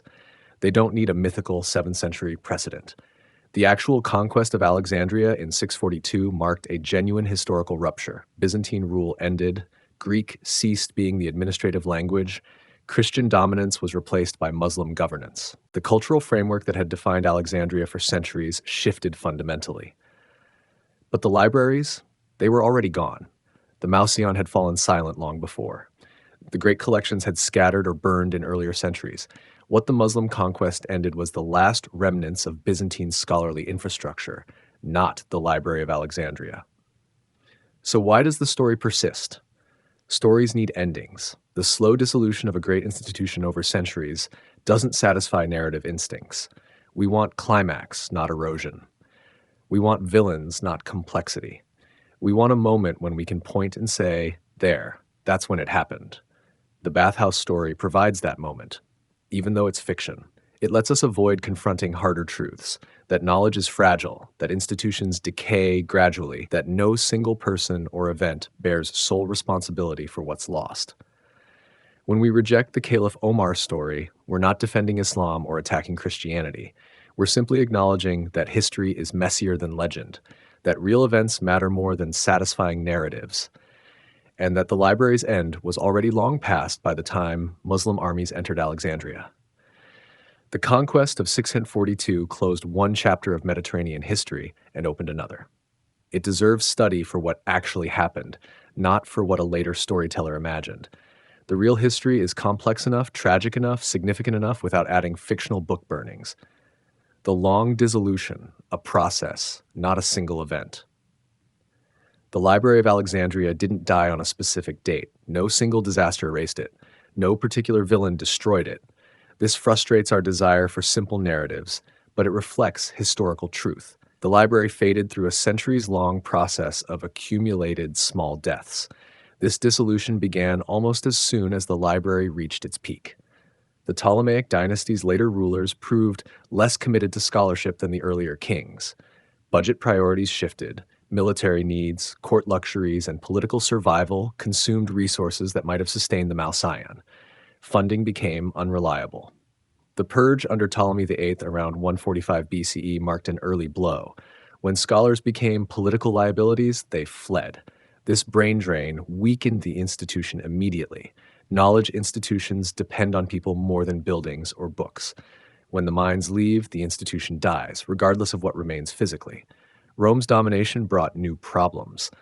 The Ptolemies, despite their flaws, understood the library's value. They had founded it. They identified with its glory. Roman emperors saw Alexandria differently, as a conquered city, potentially rebellious, certainly secondary to Rome itself. Imperial patronage was sporadic, politically motivated, unreliable. Julius Caesar's fire in 48 BCE destroyed part of the collection, though exactly how much remains debated. This wasn't the end, but it was damage. More significantly, it demonstrated vulnerability. The library could burn. The collection could be lost. The institution wasn't eternal. Mark Antony's alleged gift from Pergamum showed both recovery efforts and dependency. Alexandria couldn't regenerate its losses internally anymore. It required external replenishment. This shift from self-sustaining engine of knowledge production to dependent repository of existing texts marked fundamental change. The copying crisis intensified over centuries. Papyrus deteriorated. Scrolls required recopying every few generations. This maintenance demanded sustained funding, trained scribes, organizational infrastructure, and institutional commitment. As any of these elements weakened, the collection shrank. Every time a text wasn't recopied, it died. Every time scribes made errors, knowledge degraded. Every time political upheaval interrupted copying work, gaps appeared. These small failures accumulated into massive loss. Religious transformation applied pressure from multiple directions. As Christianity became dominant, certain texts became problematic. Pagan religious works faced hostility. Philosophical texts that contradicted church teaching lost copyists. The criteria for what knowledge deserved preservation shifted dramatically. The Serapeum's destruction in 391 eliminated a major repository. But more importantly, it signaled that ancient institutions enjoyed no protection. The new order didn't feel bound to preserve the old world's cultural artifacts. What seemed valuable to Hellenistic scholars might seem worthless or dangerous to Christian bishops. Hypatia's fate in 415 sent a clear message about the dangers of public scholarship in the traditional mold. After her death, philosophers who might have kept the Alexandrian tradition alive chose caution. They taught privately, if at all. They avoided controversy. They selected safe topics. This self-censorship diminished intellectual vitality more effectively than any external suppression could. Economic factors mattered too. Alexandria's trade dominance declined. Wars disrupted commerce. Taxes burdened citizens. The surplus wealth that once funded scholarship disappeared into military needs and administrative costs. Nobody ordered the library to close. It simply couldn't pay its bills. The physical infrastructure decayed. Ancient accounts mention earthquakes damaging Alexandria. Fire was constant danger in ancient cities. Flooding occurred. Buildings required maintenance. Without consistent funding and organizational commitment, structures deteriorated. Roofs leaked. Walls cracked. Moisture damaged scrolls. Insects infested collections. Political instability created periods where nobody was clearly responsible for the library's maintenance. During civil wars, coups, and regime changes, who oversaw the collection? Who authorized repairs? Who paid scribes? These gaps in institutional continuity proved deadly. Language shifts marginalized the collection. As Coptic, Syriac, and Latin gained importance relative to Greek, the Greek language collection became less accessible. Fewer scholars could read the texts. Fewer students demanded them. Materials and languages people couldn't easily read lost value and protection. The format transition from scroll to codex created another vulnerability. This process required selecting which works to transcribe into the new format. Works not selected simply weren't preserved. The criteria for selection reflected contemporary values, not objective importance. Much was lost in this transition. Security concerns multiplied. Collections without institutional protection faced theft. Private collectors stole valuable texts. Unscrupulous dealers dismembered scrolls to sell portions separately. Without guards, inventory systems, and legal protections, libraries became prey. Natural disasters struck repeatedly. Ancient sources mention tsunamis, earthquakes, and fires affecting Alexandria across centuries. Each disaster damaged whatever library facilities still existed. Each required recovery efforts that became harder to mount as resources and organizational capacity declined. The key insight is that no recovery was ever complete. After each blow, whether fire, purge, religious conflict, or economic crisis, the library came back weaker. The collection was smaller, the staff was reduced, the budget was tighter, the institutional memory was damaged, the process was ratcheting downward. By the time the Muslim conquest occurred in 642, there was almost nothing left to destroy. The institution had already dissolved through centuries of accumulated damage, neglect, transformation, and loss. The grand vision of Ptolemy I had slowly evaporated. This process mirrors how most institutions actually end. Rarely does an organization die suddenly. More commonly, it weakens gradually. Funding shrinks, talented people leave, buildings deteriorate, purpose becomes unclear, competitors arise, circumstances change. Eventually, nothing remains but a name and memories. Understanding this process matters because it reveals what library survival requires. Sustained funding is essential. Political stability helps enormously. Institutional commitment across generations proves necessary. Physical infrastructure needs maintenance. Staff require training and compensation. Collections demand active curation. Security cannot lapse. When any of these elements fails, vulnerability increases. When multiple elements fail simultaneously, institutions die.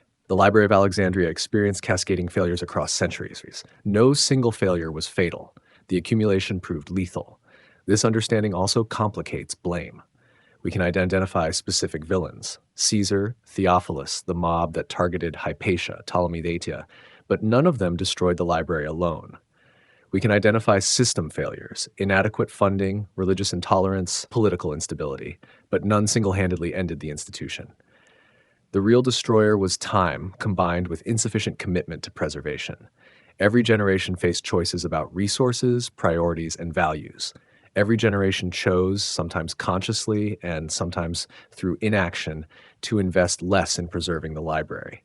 These accumulated choices across centuries produced the ultimate result. Modern libraries face parallel challenges: funding battles, format transitions, censorship pressures, political interference, natural disasters, technological disruption. The specific threats differ, but the underlying dynamics remain recognizable. Institutions survive through sustained commitment, or they don't. The Library of Alexandria died slowly, painfully, incompletely. Parts survived longer than others. The process wasn't smooth or uniform.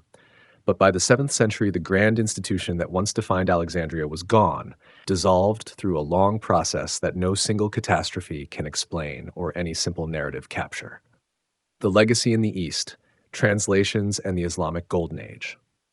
The scrolls of Alexandria didn't all burn in one fire. Many, perhaps most, simply faded through neglect and time.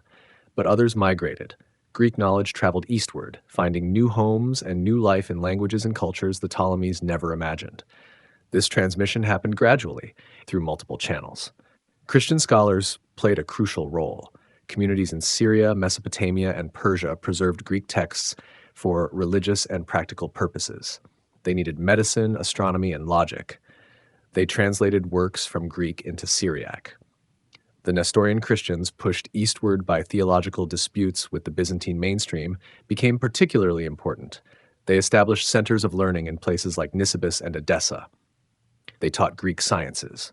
They copied manuscripts. They trained physicians. When the Islamic conquests reached these regions, Greek knowledge was already present in Syriac dress. The Muslim conquests of the 7th century created a vast empire stretching from Spain to Central Asia. This political unity, despite its conflicts, enabled knowledge to flow across regions previously separated by hostile borders. A text preserved in Damascus could reach scholars in Baghdad or Cordoba. Early Muslim rulers quickly recognized the value of pre-Islamic learning.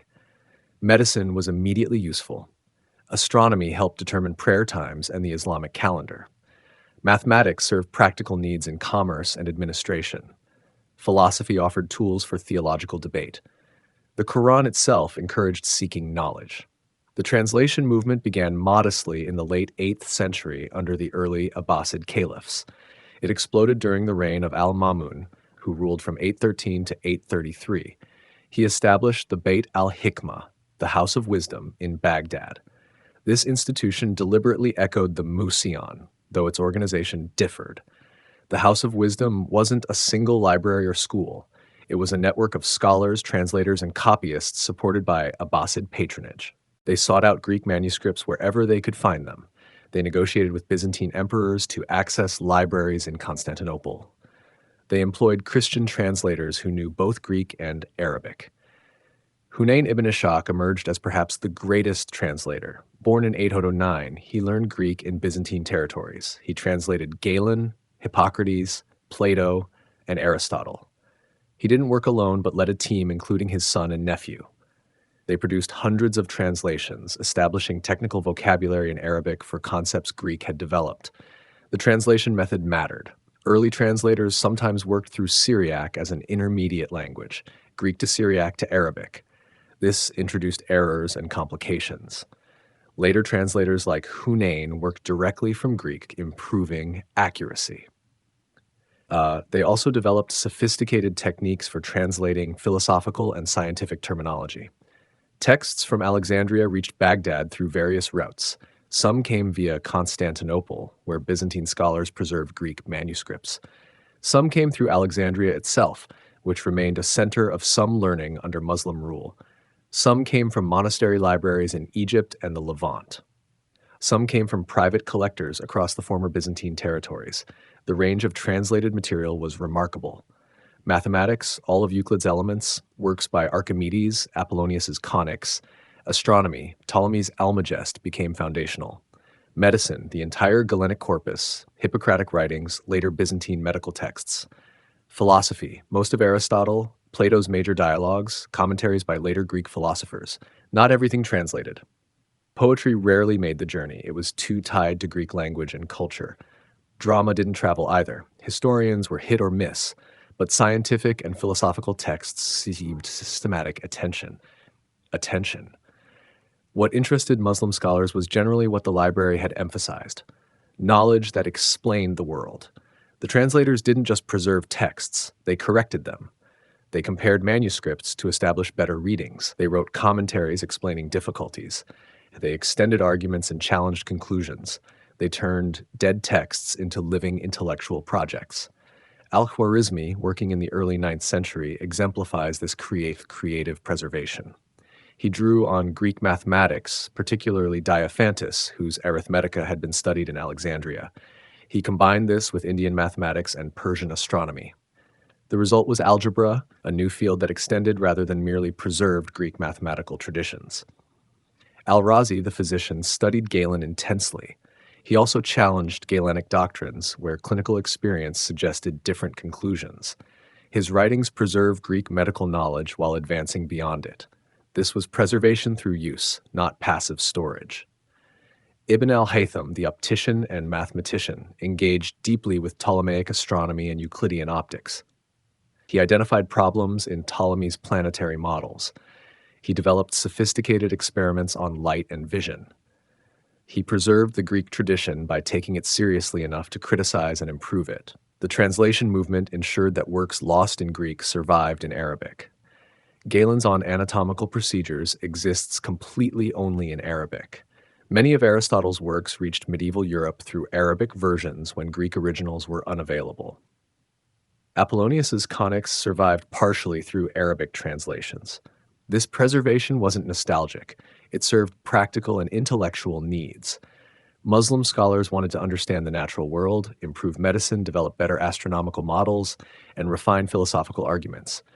Greek texts offered foundations, but living scholars extended and sometimes replaced Greek conclusions.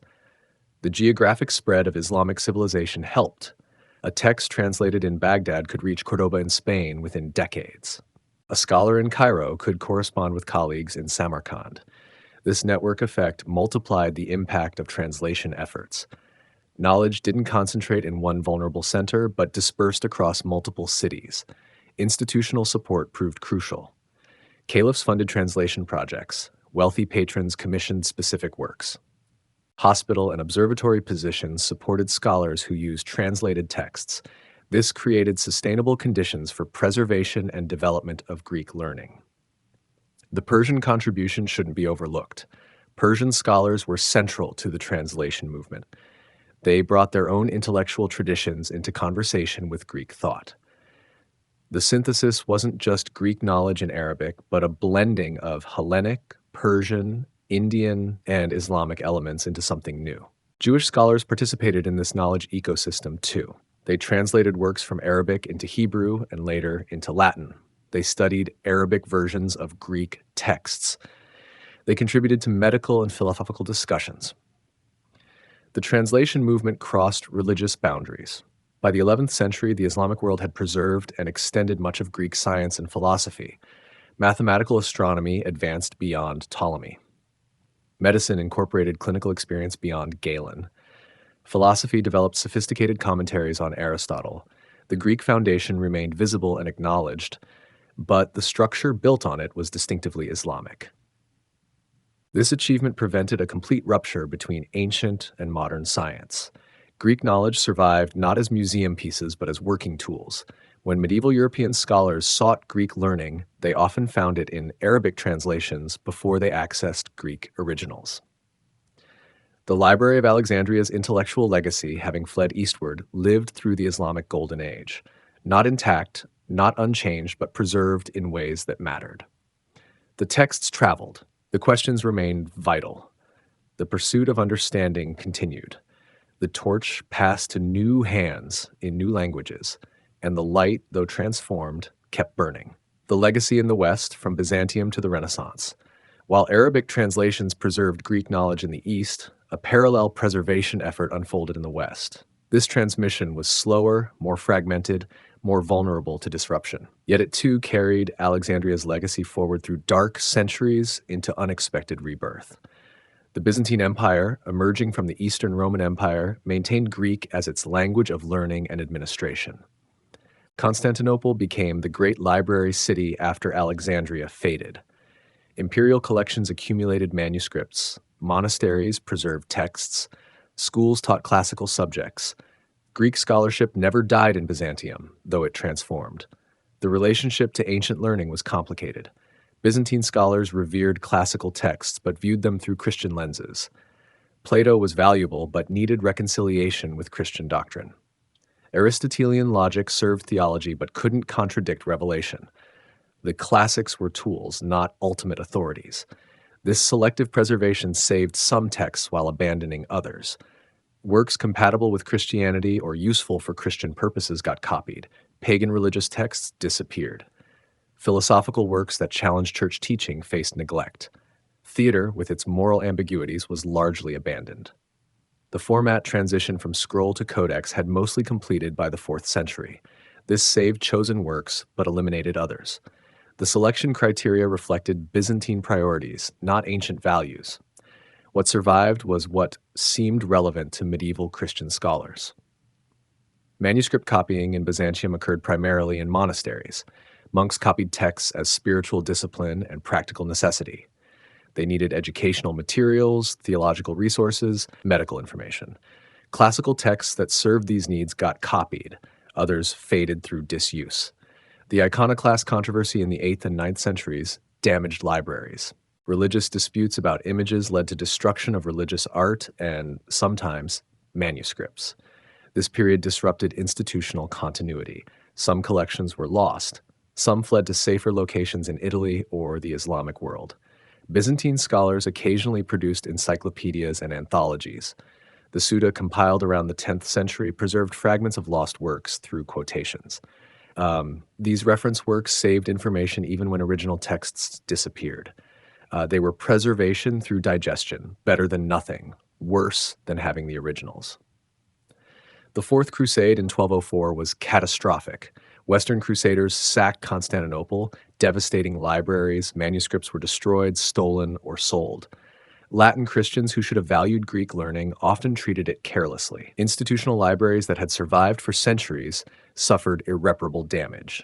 Despite this, manuscripts survived in sufficient numbers to matter. When opportunities arose, Byzantine scholars could still access classical texts. They knew Homer, Plato, Aristotle, Euclid, Ptolemy. The knowledge was there if diminished and threatened. Meanwhile, in Western Europe, Latin scholarship had minimal access to Greek texts. Most Roman scholars never learned Greek. What they knew of Greek philosophy came through Latin translations, often incomplete or inaccurate. Plato was barely known except through Cicero and Augustine's references. Aristotle was fragmentary. The monastery of Monte Cassino in Italy preserved some texts. Irish monasteries maintained learning through the early medieval period. Charlemagne's court attracted scholars. But the scale was modest compared to Alexandria or Baghdad. The library at Monte Cassino held perhaps a few hundred manuscripts, not the tens of thousands Alexandria once claimed. The 12th century brought change. Contact with Islamic Spain exposed Western scholars to Arabic translations of Greek works. Gerard of Cremona and others translated dozens of texts from Arabic into Latin. Aristotle arrived in the West not from Greek originals, but through Arabic intermediaries. This created odd situations. Western scholars studied Aristotle's philosophy through Arabic translations and commentaries. They learned Greek astronomy from Ptolemy via Arabic versions. They accessed Euclid through Muslim mathematical traditions. The knowledge was Greek in origin, but had traveled through Islamic civilization first. The establishment of universities in the 13th century created new institutional demand for texts. Paris, Oxford, Bologna, and others needed teaching materials. Aristotle became central to university curriculum. This drove demand for better texts and more complete collections. Dominican and Franciscan scholars sought improved versions. William of Moerbeke translated Aristotle directly from Greek in the 13th century. Others sought out Greek manuscripts in Byzantine territories. The availability of better texts improved Western scholarship significantly. The fall of Constantinople in 1453 to Ottoman forces triggered a refugee crisis. Byzantine scholars fled westward, bringing manuscripts with them. This wasn't entirely altruistic. They needed to support themselves, and selling manuscripts or offering to teach Greek provided livelihood. Cardinal Mouseion was instrumental. A Byzantine convert to Roman Catholicism, he brought his vast manuscript collection to Venice. He advocated for preserving Greek learning. His library became the foundation of the Bibliotheca Marciana. This collection included texts that might otherwise have been lost when Constantinople fell. Other scholars took similar paths. George of Trebizond, Theodore Gaza, John Argyropoulos, and many others brought manuscripts, knowledge, and teaching skills to Italian cities. They found eager patrons among humanist scholars who craved access to classical texts in original languages. The humanist movement transformed Western scholarship. Beginning in Italy in the 14th century, humanists rejected medieval Latin texts in favor of classical sources. They wanted Cicero's elegant Latin, Plato's original Greek, Homer in his own language. This created unprecedented demand for manuscripts. Petrarch and Boccaccio in the 14th century sought out Latin classics. They couldn't read Greek well, but valued texts they could access. Their enthusiasm inspired others. By the 15th century, learning Greek became a mark of serious scholarship in Italy. Manuscript hunting became a passion. Humanist scholars searched monastery libraries for forgotten texts. They employed agents to seek manuscripts in distant locations. They paid high prices for rare works. This competitive market saved manuscripts that might otherwise have been discarded. The invention of printing transformed preservation. Manuscripts copied by hand were expensive and rare. Printing with movable type, developed by Gutenberg around 1450, enabled cheap reproduction. Classical texts were among the first materials printed, ensuring their survival and wide distribution. Aldus Manutius in Venice specialized in printing Greek texts. His press produced editions of Homer, Plato, Aristotle, and others. These printed editions standardized texts and made them available to scholars across Europe. What had been rare manuscripts became affordable books. The Renaissance obsession with classical antiquity drove systematic recovery efforts. What could be found was found. What could be printed was printed. What could be studied was studied. This wasn't dispassionate preservation, but passionate revival. Yet much remained lost. The Renaissance recovered what had survived until the 15th century. What had disappeared in earlier centuries stayed gone. The three great Greek tragedians had written hundreds of plays. 33 survived. Hundreds of Greek comedies existed in antiquity. 11 by Aristophanes survived. One complete play by Menander. Scientific texts fared better than literature. Euclid arrived complete. Much of Archimedes survived. Ptolemy's astronomy came through. Galen's medicine was preserved. What the Islamic world had valued and what seemed useful to medieval scholars survived preferentially. The Renaissance scholars engaged with these recovered texts intensely. They compared manuscripts to establish accurate readings. They wrote commentaries explaining difficulties. They translated works into contemporary languages. They applied classical learning to contemporary problems. This engagement ensured that Greek knowledge, including the traditions developed in Alexandria, became fundamental to European science and philosophy. When Copernicus challenged Ptolemaic astronomy, he built on Ptolemaic foundations. When Vesalius revolutionized anatomy, he corrected but relied on Galenic texts. When Galileo developed physics, he engaged with Aristotelian and Archimedean mechanics. The path from Alexandria to the Renaissance was long, indirect, and incomplete. It passed through Constantinople's libraries, Islamic translation centers, medieval monasteries, humanist studies, and finally printing presses. At every stage, loss occurred. But at every stage, dedicated individuals preserved what they could. The library's legacy in the West is this transmitted, transformed, but still recognizable body of Greek knowledge that shaped European intellectual development.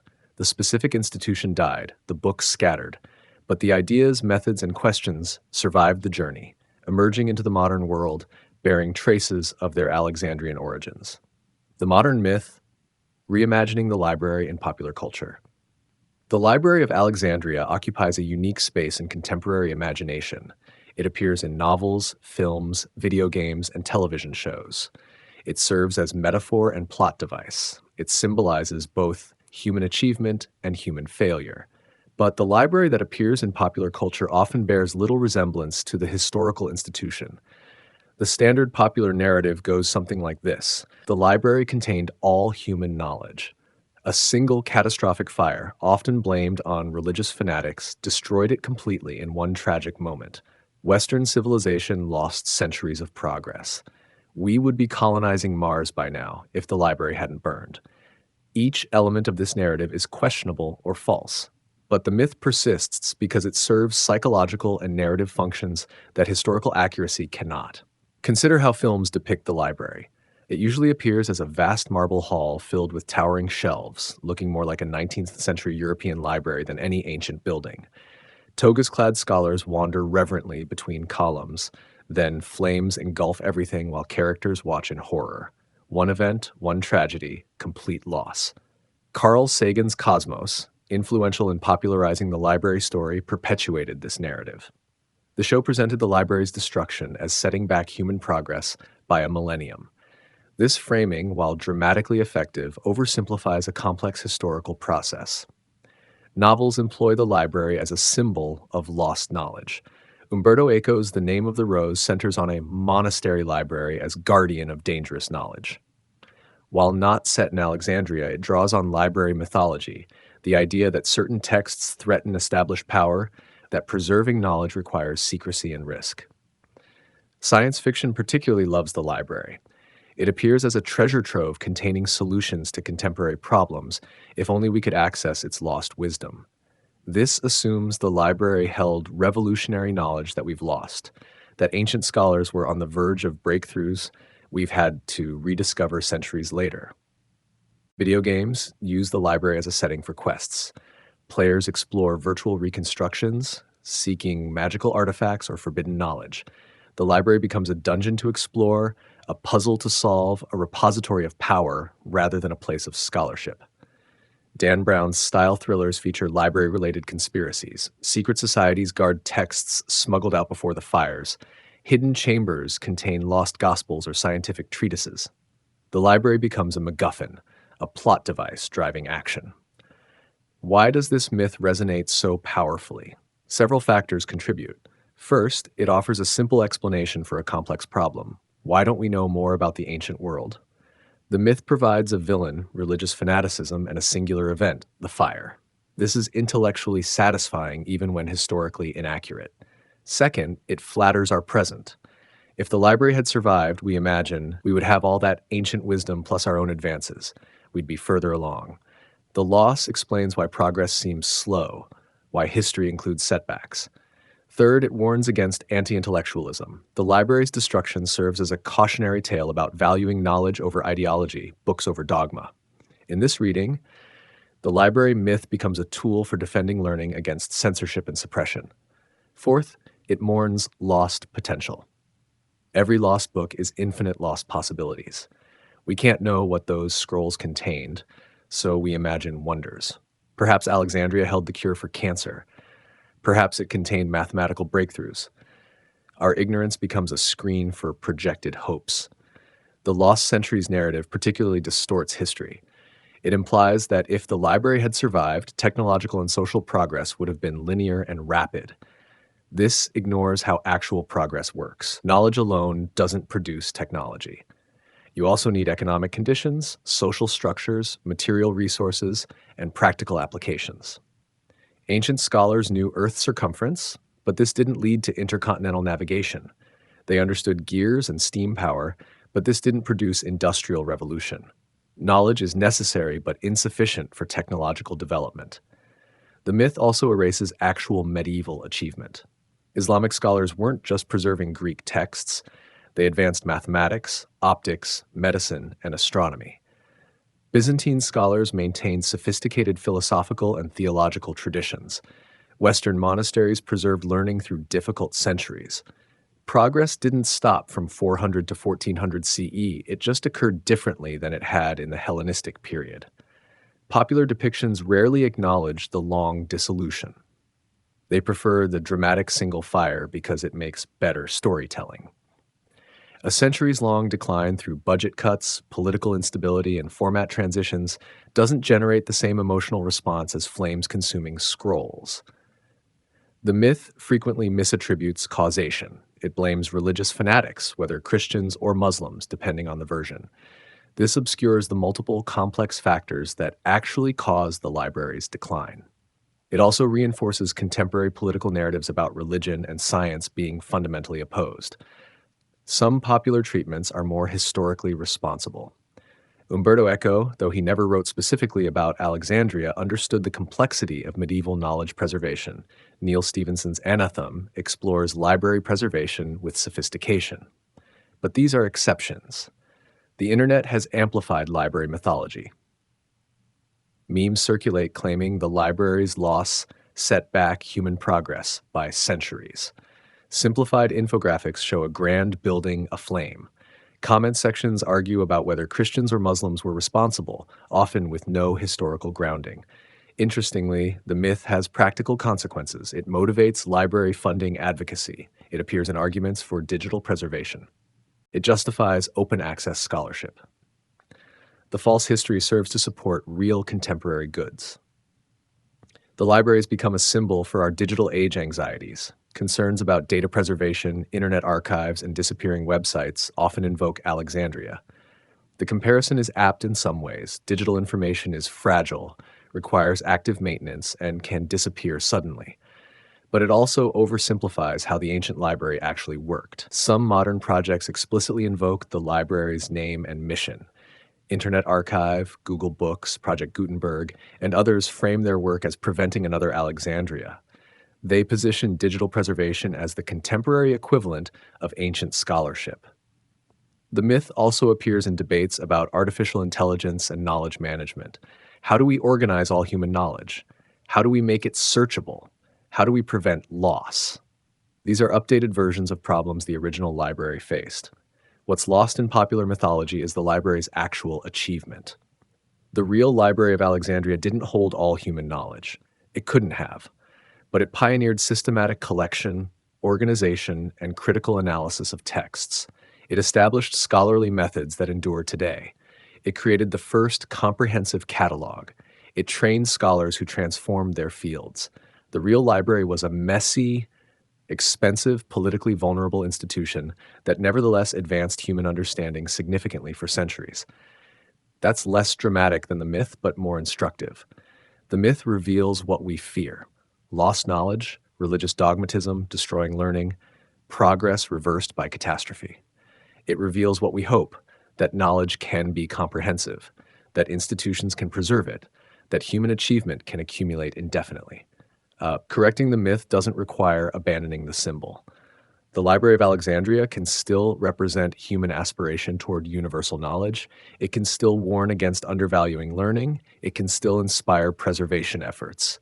These symbolic functions don't require historical inaccuracy, but we should know the difference between symbol and history.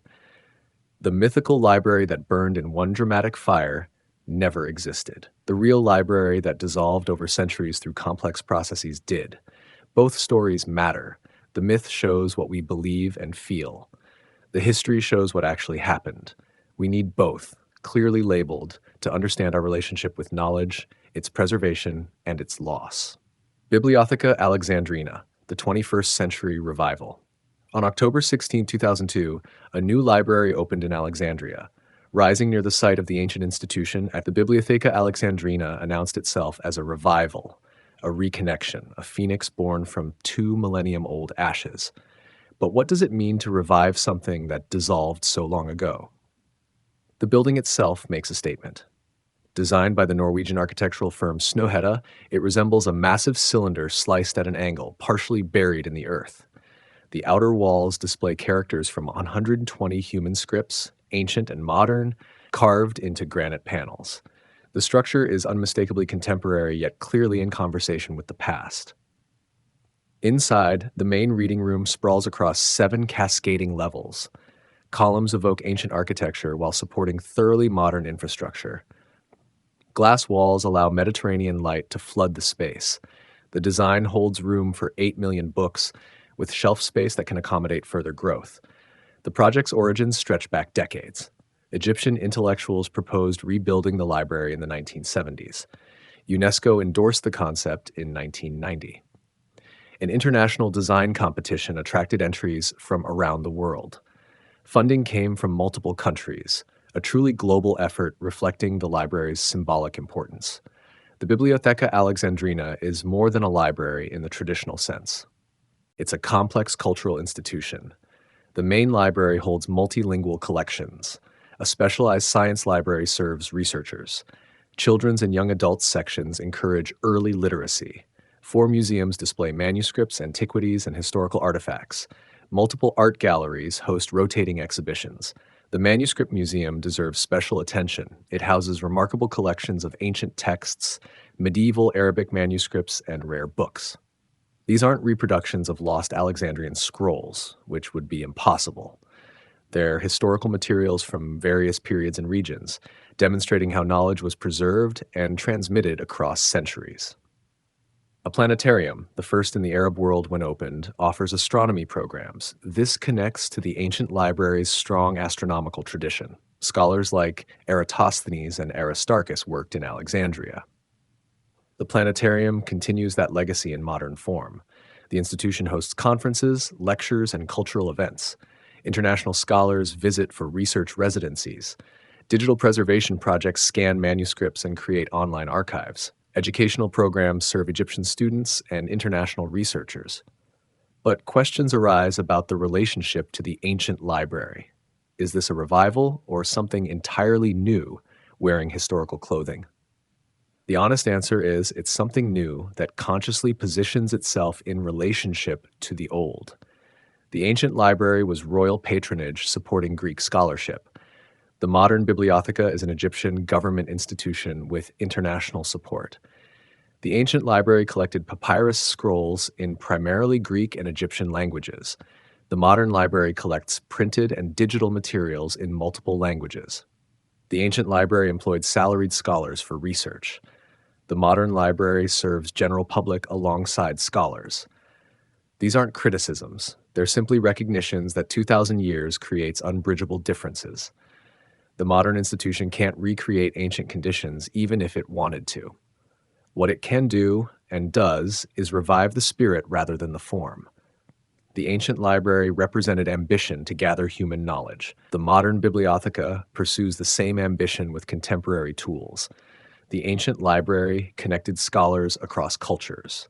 The modern library facilitates international academic exchange. Digital preservation efforts particularly echo ancient concerns. The Bibliotheca hosts major digital archiving projects, including the Internet Archive's Mirror site. This addresses modern knowledge preservation challenges, just as the ancient library addressed ancient ones. The institution positions itself as a bridge between civilizations. Collections include Arabic, Western, and Egyptian materials. Programs encourage intercultural dialogue. This isn't ancient Alexandria's Hellenistic universalism, but it pursues universalism appropriate to our globalized age. Critics note that the Bibliotheca serves partly as national prestige project. Egypt invests heavily in the institution as cultural statement and tourist attraction. This too echoes the ancient situation. The Ptolemies built the original library partly for prestige, to establish Alexandria as intellectual capital rivaling Athens. The collections can't rival major research libraries in older institutions. Harvard, Oxford, the Library of Congress, the Bibliothèque Nationale, all hold vastly more materials. The Bibliotheca's 8 million book capacity sounds impressive until compared to Library of Congress's 170 million items. But comparison to the largest libraries misses the point. The Bibliotheca serves specific purposes: revitalizing Egyptian intellectual culture, preserving regional heritage, facilitating scholarship in the Middle East and North Africa, symbolizing Alexandria's historical significance. The location matters symbolically. Alexandria remains a major Egyptian city. Building the library there near the ancient site creates physical continuity. Visitors experience connection to the past, even knowing the original structures are gone. The architecture contributes to this symbolism. The slanted disc design suggests sun rising from the sea. The carved scripts celebrate linguistic diversity. The transparent reading room invites openness and access. Everything signals that this institution values knowledge and welcomes all who seek it. Educational programs serve local communities significantly. Egyptian students use the facilities. School groups visit regularly. Public lectures reach non-academic audiences. This democratization of knowledge would have been foreign to ancient Alexandria's elite focus, but fulfills modern library missions. The digital archive projects may prove the Bibliotheca's most lasting contribution. Digital preservation faces challenges the ancient world never imagined: format obsolescence, data corruption, platform dependencies. Yet the underlying challenge, maintaining knowledge across time, remains constant. By hosting Internet Archive mirrors, the Bibliotheca helps protect against single-point failures in digital preservation. If the main Internet Archive suffered catastrophic loss, the Alexandria mirror could restore material. This redundancy serves the same function as the ancient practice of maintaining multiple manuscript copies. The manuscript preservation work also matters significantly. Middle Eastern and North African manuscripts face threats from conflict, climate, and neglect. Digitizing these materials creates preservation copies. Making them accessible online serves researchers worldwide. Critics sometimes charge that the Bibliotheca is more symbol than substance, more architecture than scholarship. This criticism has some merit, but misses that symbolism itself has value. Institutions embody values. Buildings make statements. The Bibliotheca's existence declares that Egypt values learning, that Alexandria's intellectual heritage matters, that knowledge preservation deserves investment. The institution's future remains open. It could become a major research center if sustained investment continues. It could focus on regional preservation and access. It could emphasize public service and education. Multiple paths are possible. What it cannot do is recreate the ancient library. That institution emerged from specific historical circumstances: Ptolemaic wealth, Greek cultural dominance, papyrus as information technology, slavery enabling large-scale copying. None of these conditions exist now, nor should we want them to. Instead, the Bibliotheca creates something appropriate to our time. It uses modern technology, it serves contemporary needs, it connects to global knowledge networks. It respects the past without being imprisoned by it. The opening ceremony in 2002 included representatives from around the world. UNESCO leaders spoke. Egyptian officials celebrated. International scholars attended. The event declared that knowledge institutions matter, that cultural heritage deserves respect, that human intellectual ambition transcends national boundaries. In the 2 decades since opening, the Bibliotheca has established itself in Alexandria's and Egypt's cultural life. It's not yet the globally significant research institution some hoped for, but it's a functioning library, museum complex, and cultural center serving its region and preserving important materials. Perhaps that's enough. Not every institution must dominate its field. Regional significance and solid achievement deserve recognition. The Bibliotheca Alexandrina preserves manuscripts, serves readers, hosts scholars, teaches students, and symbolizes Alexandria's intellectual heritage. These are worthy accomplishments. The relationship to the ancient library will always be aspirational and symbolic rather than institutional and continuous. 2,000 years can't be bridged by architecture and intention. But the new institution can honor the old by pursuing similar goals with contemporary means. When visitors stand in the modern reading room, surrounded by books and light, they can feel connection to the past even while experiencing something thoroughly modern. That connection, however symbolic, has value. It reminds us that knowledge preservation is eternal challenge and worthy aspiration, that institutions embodying these values matter, and that Alexandria's story isn't finished. The eternal symbol, what the Library of Alexandria means today. 2,000 years after its peak, the Library of Alexandria still provokes. We debate its destruction, we mourn its loss, we invoke its name in arguments about knowledge, preservation, and intellectual freedom. What does this ancient institution mean to us, so distant in time and circumstance? At its core, The library symbolizes human ambition to comprehend everything. This ambition is simultaneously noble and absurd. Noble because the desire to understand is fundamentally human. Absurd because completeness is impossible. No library ever held all knowledge. None ever could. The world is too large, knowledge too diverse, preservation too difficult. Yet the attempt matters. The Ptolemies dreamed of gathering the world's books in one place. They failed, but their partial success exceeded what anyone thought possible. They showed that systematic collection, organization, and preservation could work at unprecedented scale. This attempt created something unexpected, the recognition that knowledge could be organized systematically. The Pinakes, Callimachus's catalog, represented the insight that classification enables retrieval. Modern library science descends from these Alexandrian innovations. The library also represents institutional commitment to scholarship. The Mouseion supported researchers without demanding immediate practical results. This model, state funding for pure research, seems obvious now but was revolutionary then. Most societies expected useful outcomes from intellectual work. Alexandria demonstrated that theoretical investigation itself had value. This institutional model influenced later centers of learning. Medieval universities, Renaissance academies, modern research institutions all echo the Alexandrian pattern. Support scholars, provide resources, create conditions for intellectual exchange, and new knowledge emerges. The specific organizational forms differ, but the underlying principle endures. The library's destruction, or rather its long dissolution, symbolizes knowledge's fragility. Information doesn't preserve itself. Books decay, digital media degrades, institutions fail, civilizations collapse. Without active effort, knowledge disappears. This fragility creates obligation.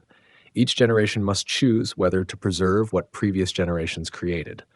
This choice isn't automatic or easy. Preservation costs money, requires labor, demands sustained commitment. Societies must decide that knowledge matters enough to invest resources protecting it. The modern debate about digital preservation echoes ancient preservation challenges. Formats become obsolete. Platforms vanish. Companies fail. Without systematic migration and redundancy, digital information disappears as surely as papyrus scrolls crumbled. The technology changes. The vulnerability persists. The library also symbolizes the cost of political instability. Every upheaval, civil war, regime change, foreign conquest threaten the institution. Scholarship requires peace, security, and continuity. War disrupts everything. This connection appears repeatedly in history. Sarajevo's library burned during the Bosnian War. Baghdad's libraries were looted during the 2003 invasion. Syrian museums and libraries suffered during civil conflict. The pattern is clear. When violence erupts, cultural institutions become vulnerable. The library reminds us that knowledge crosses boundaries. Greek, Egyptian, Jewish, Persian, and other scholars worked in ancient Alexandria. The collection included texts from across the Mediterranean and beyond. This cosmopolitanism was essential to the institution's success. Modern scholarship remains international. Researchers collaborate across borders. Ideas flow between cultures. Knowledge institutions work best when they welcome diverse perspectives and materials. The library's example validates openness against parochialism. The religious conflicts surrounding the library's end speak to ongoing tensions between faith and inquiry. These tensions needn't be hostile. Many religious scholars contributed to knowledge preservation. But when religious authorities claim final answers, intellectual inquiry faces constraints.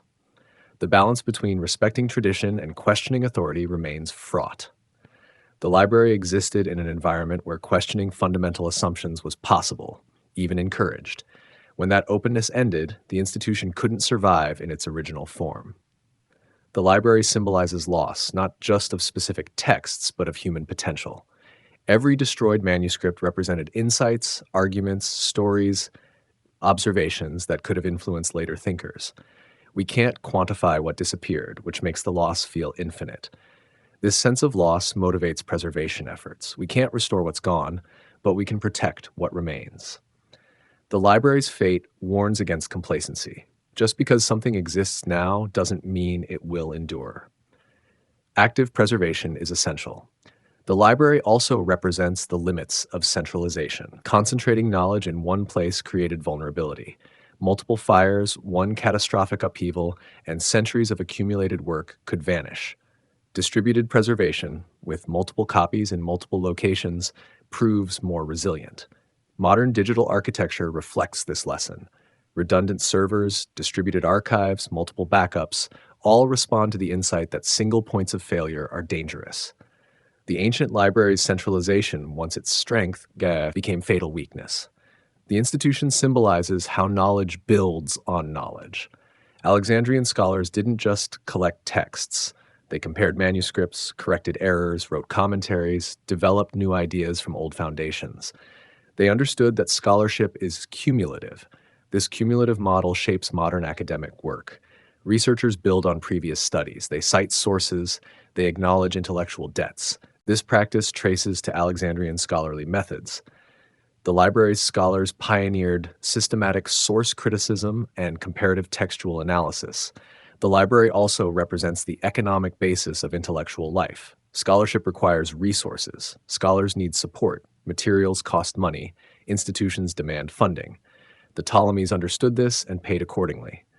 When political priorities shifted and funding declined, the library declined too. This reminds us that knowledge institutions don't sustain themselves. They require social commitment and material support. Universities need funding, libraries need budgets, archives need staff, research needs grants. Treating these as luxuries rather than necessities courts intellectual decline. The library symbolizes the tension between preservation and access. Alexandrian librarians hoarded scrolls, sometimes through questionable means. They prioritized collection over distribution. Modern open access movements challenge this model, arguing knowledge should be freely available. Both positions have merit. Protection sometimes requires restriction, but restriction can become exclusivity that defeats preservation's purpose. The balance between protecting materials and providing access remains contentious.